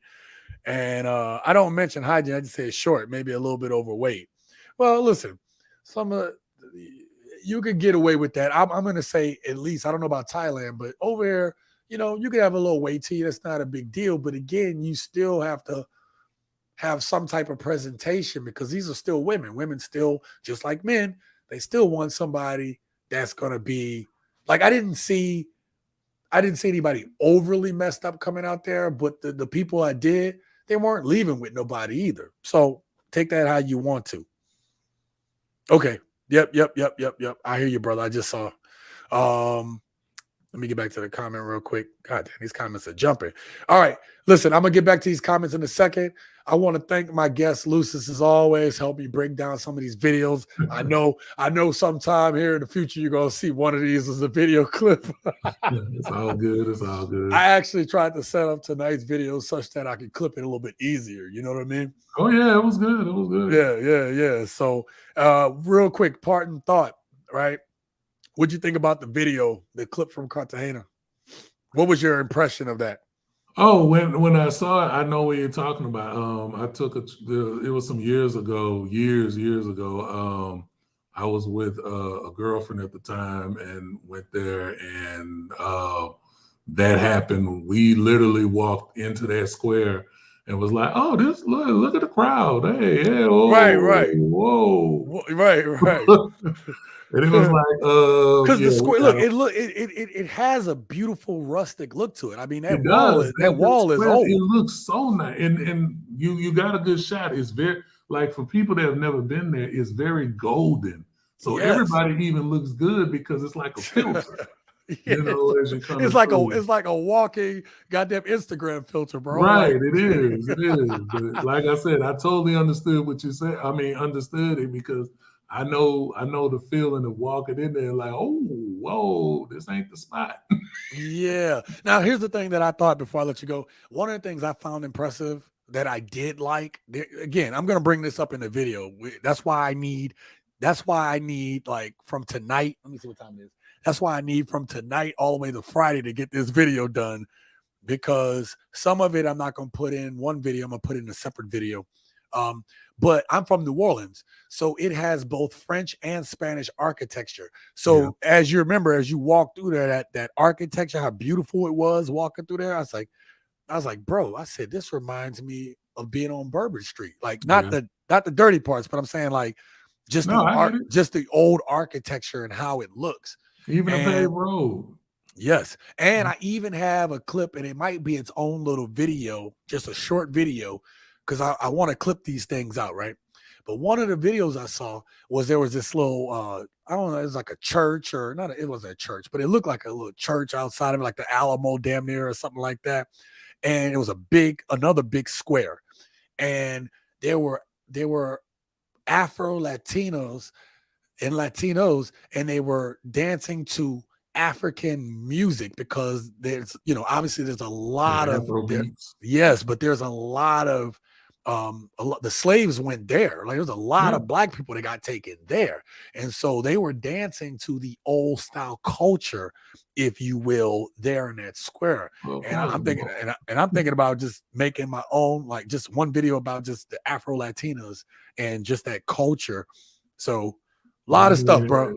In a parting, I mean, that does make sense because most slave ships that came into the Western Hemisphere went to the Caribbean and South America. Yes, they did. There's Actually, more black people. There's the more black number. people there that people realize, bro. It was a lot. Oh yeah, they got a whole. I mean, but that's the thing is when you're talking about millions and millions that went to South America versus almost less than a million that came to North America.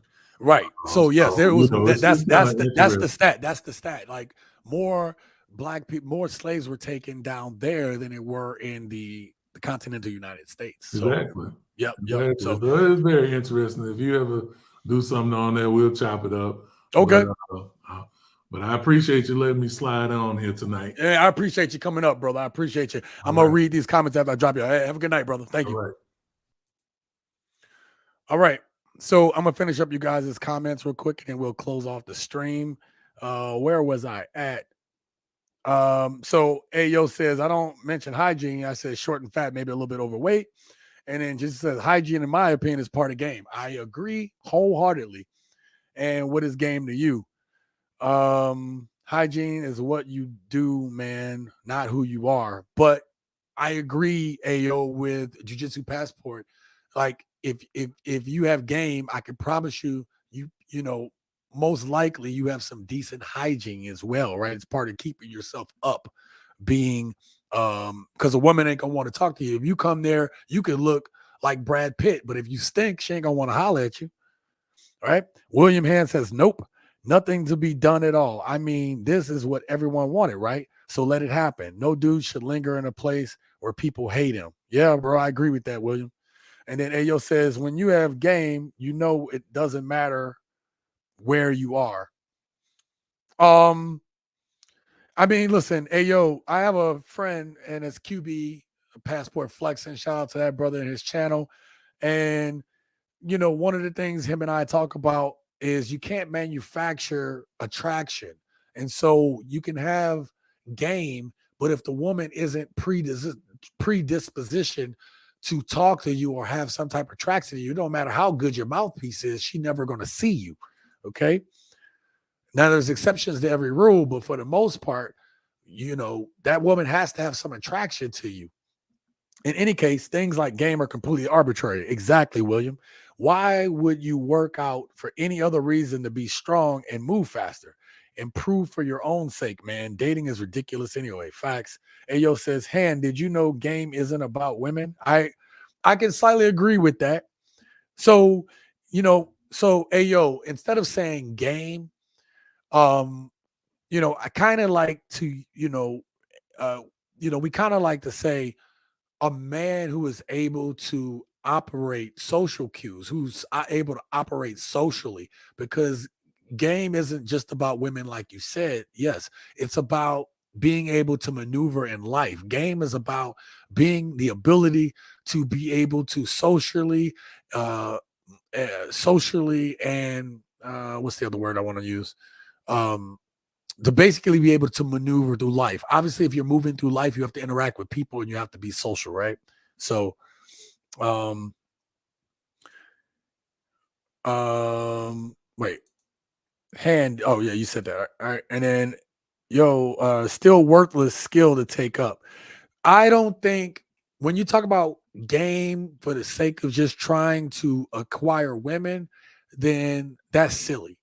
Like I said, I'm gonna reiterate my point. My point was that game, if you want a quote unquote game, is people that are able to operate socially throughout life, who are able to navigate life. That's game, because you have to have game to be able to navigate life too. If you go to somebody's hood and you don't know how to move correctly, they're gonna see you. If you come to my hood and you don't know how to move, you're gonna get seen. But if you have quote unquote game, then you know how to maneuver in those situations. That's game. That's part of life.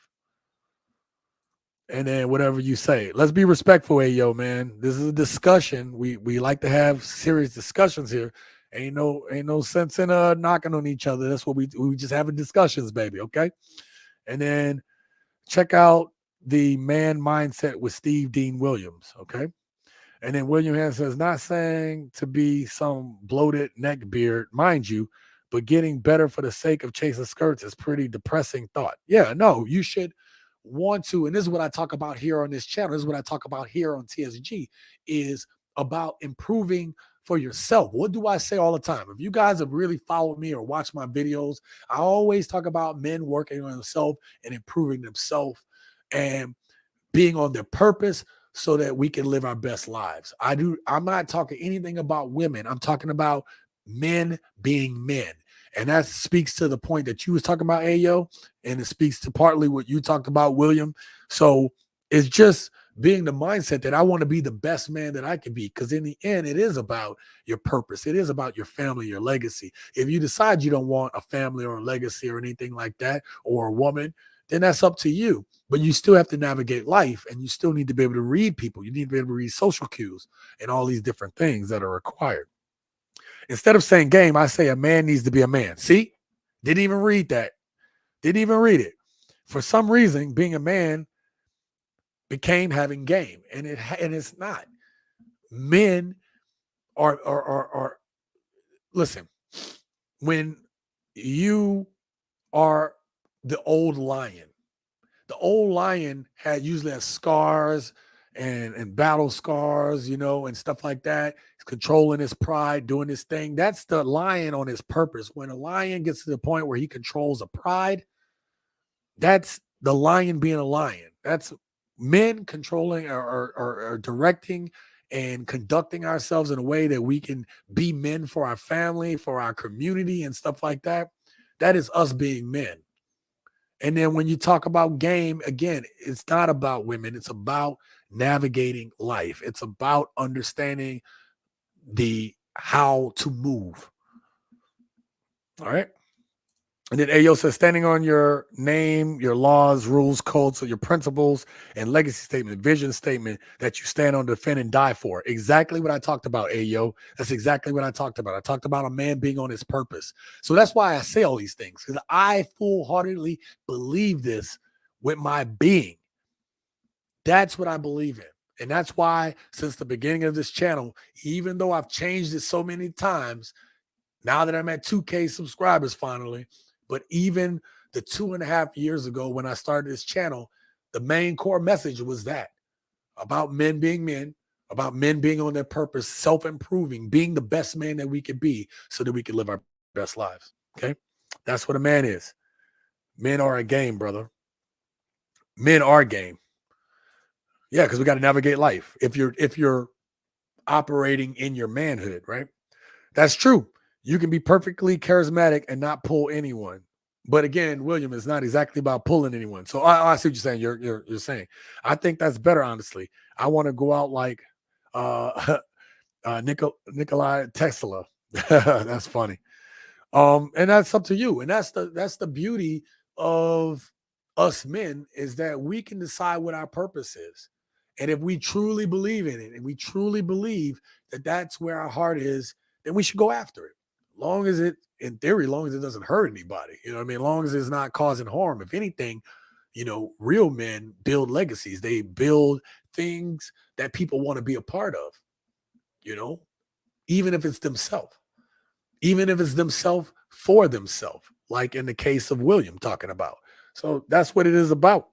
So anyway, guys, again, thank you guys for being here. I'm going to go ahead, and what I do at the very end of this live stream, what I like to do is I like to thank everybody that came through, right? I like to thank my guests. One thing I want to direct your attention to is the banner down below. If you're going to be traveling and you're going to be out of the country, one of the best things that I did was invest in a VPN. And the VPN that we go with here is Surfshark. So I have a link down in the description below. If you use my link and my promo code GENT, GENT, then you'll get 83% off your subscription and you'll get 3 months for free. So thanks to Surfshark for sponsoring this channel. And then we got Jiu-Jitsu Passport. Thank you for being here, brother. I appreciate you. And then, hey, yo, man, thank you for the great conversation, man. And then, William, I also have a new video coming out on Friday. I probably have a YouTube short come out tomorrow. I got to get started working on that tonight. And but Friday, I plan to have this video out talking about my thoughts on Cartagena, showing you guys what I saw in the tomorrow's going to be Wall City. That'll be the title of it. So you guys look out for that. So thank you for being here, William. I got to go up here. Figure out who else was up in here. Thank you to Mr. Gigi for being here. Always appreciate the support, brother. Thank you so much. Who else we had up in here tonight? And I want to thank my brother Lucis for being up on the chat tonight. Always great conversations with him. Great contributor to the channel. T-Mac and Lucis are my moderators. I appreciate them. Thank you to No Wife, Happy Life for coming through. I appreciate you. I'll make sure I didn't miss anybody. All right, I don't think I missed anybody along the way. Give me a second. I want to thank my guest, Saint Cyr, for being here. Thank you, brother, for being here, man. And thank you for sharing with us. I appreciate that. Thank you to my brother, for being here. That's my middle brother right there. And then Talk to E. I don't know if I'm saying it. Talk to E. Thank you for being here, man. I appreciate you. Hopefully I don't miss anybody, man. If I miss you, let me know, man. I'm trying to scroll through here. Thank you to my brother Geechee Lion for coming through, always dropping some knowledge and wisdom on us, man. I appreciate you for being here. I'll get to your new comments down below in a second, guys. I ain't gonna forget about y'all. I got Beach Bum TV, another one of my brothers, Travel Bro. I want to say thank you for being here tonight, brother. Who else was up in here? We had Resiliently Reformed in the house. Thank you for being here too, man. Thank you for that. And then thank you. T-Mac dropped me a couple of super chats, man. And man, listen, all the money that you guys have sent me, all you guys, you could Cash App, all these different things, man. I appreciate you guys. I've taken all the money that you guys have given me and I put it right back into the channel because that's how I've gotten to 2,000 subscribers, man. It makes the channel better. The StreamYard, right? Even having the little logo right there, you pay for the premium brand just to get a little bit better. We had Lost D. Go check out his channel. That brother will tell you about crypto and stuff like that. Thank you for coming here tonight, man. I appreciate you. Who else we had up in this house? T-Mac gave me 2 super chats, $5 super chats tonight. I want to thank you for that, brother. We had the Sand Van up in here. Go check out their channel. They're a lovely couple that is in the down under. They're doing van life in the down under. I promise you, if you like travel videos, you're definitely going to like their adventures, living that van life. I know at one point I wanted to do van life, and then I realized it wasn't going to work out for me. QB Passport Flexing. Go check out his channel. That's a brother of mine, another passport brother, dropping knowledge. And who else? That's about it. Let me get back down to your comments down below. Did you see my last message? Yeah, I caught all your last messages when you said men are game. Yeah, I hear you. Yeah, man, I get that. That part I can agree with. Men are game because we got to navigate this thing of life. It basically fits into exactly what I was saying what game is, at least in my opinion. All right. But I appreciate you for being here, man. Thank you for the conversation, whatever.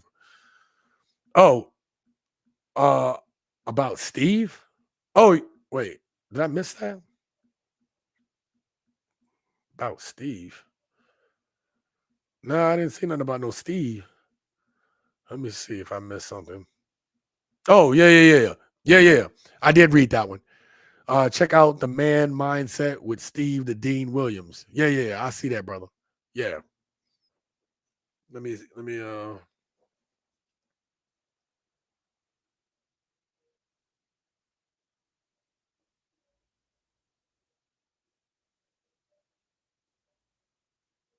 got it. All right. I'll check it out, see what it's about. All right.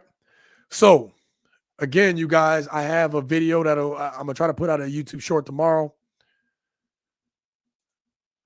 Yeah, if he's willing to come up, that's fine. You know what I mean? I'll check him out, see if it's worth it, whatever. You know what I mean? I kind of run my stuff a little differently. You know, if y'all want to come up, y'all could have came up. I just want everybody to be respectful of each other. That's why I put the link in the chat. I don't have a problem with people come up as long as they're respectful on my channel, right? So not a big deal there, bro. So anyway, you guys, look out for the video Friday. I'm gonna try to come out with a YouTube short tomorrow, and I'm back. I'll be back for a little bit until I decide what I'm gonna do next, what my next move is, and if I'm going to another country again. I don't know yet. I got some things I'm trying to figure out here in the States, and once I figure all that out, then I'll pick my next country or go back to Colombia and hopefully pick another city. But I look forward to getting you guys these videos about Cartagena and Barranquilla. And I think you guys are going to like it, man. So I'm going to play that video for you guys that might have just came in or haven't watched. I'm going to play the video one more time of Cartagena streets, and then I'm going to outro, okay? Thank you guys for being here. Let me get to this really quickly. Uh-oh. I'm going to rewind it one more time just in case you guys missed it or didn't see the video. Oh, I muted it.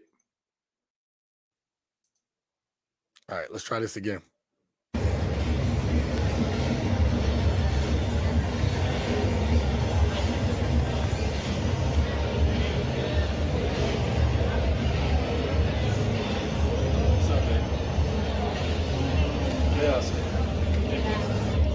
Like I said, this is only a taste to come. I'm going to show y'all more on Friday, and I'm going to, talk to y'all about what I saw and what I thought.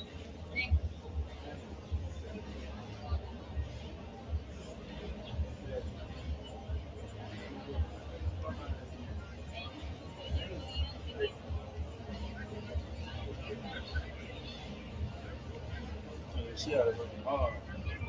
Joints out. Till next time, live your best life.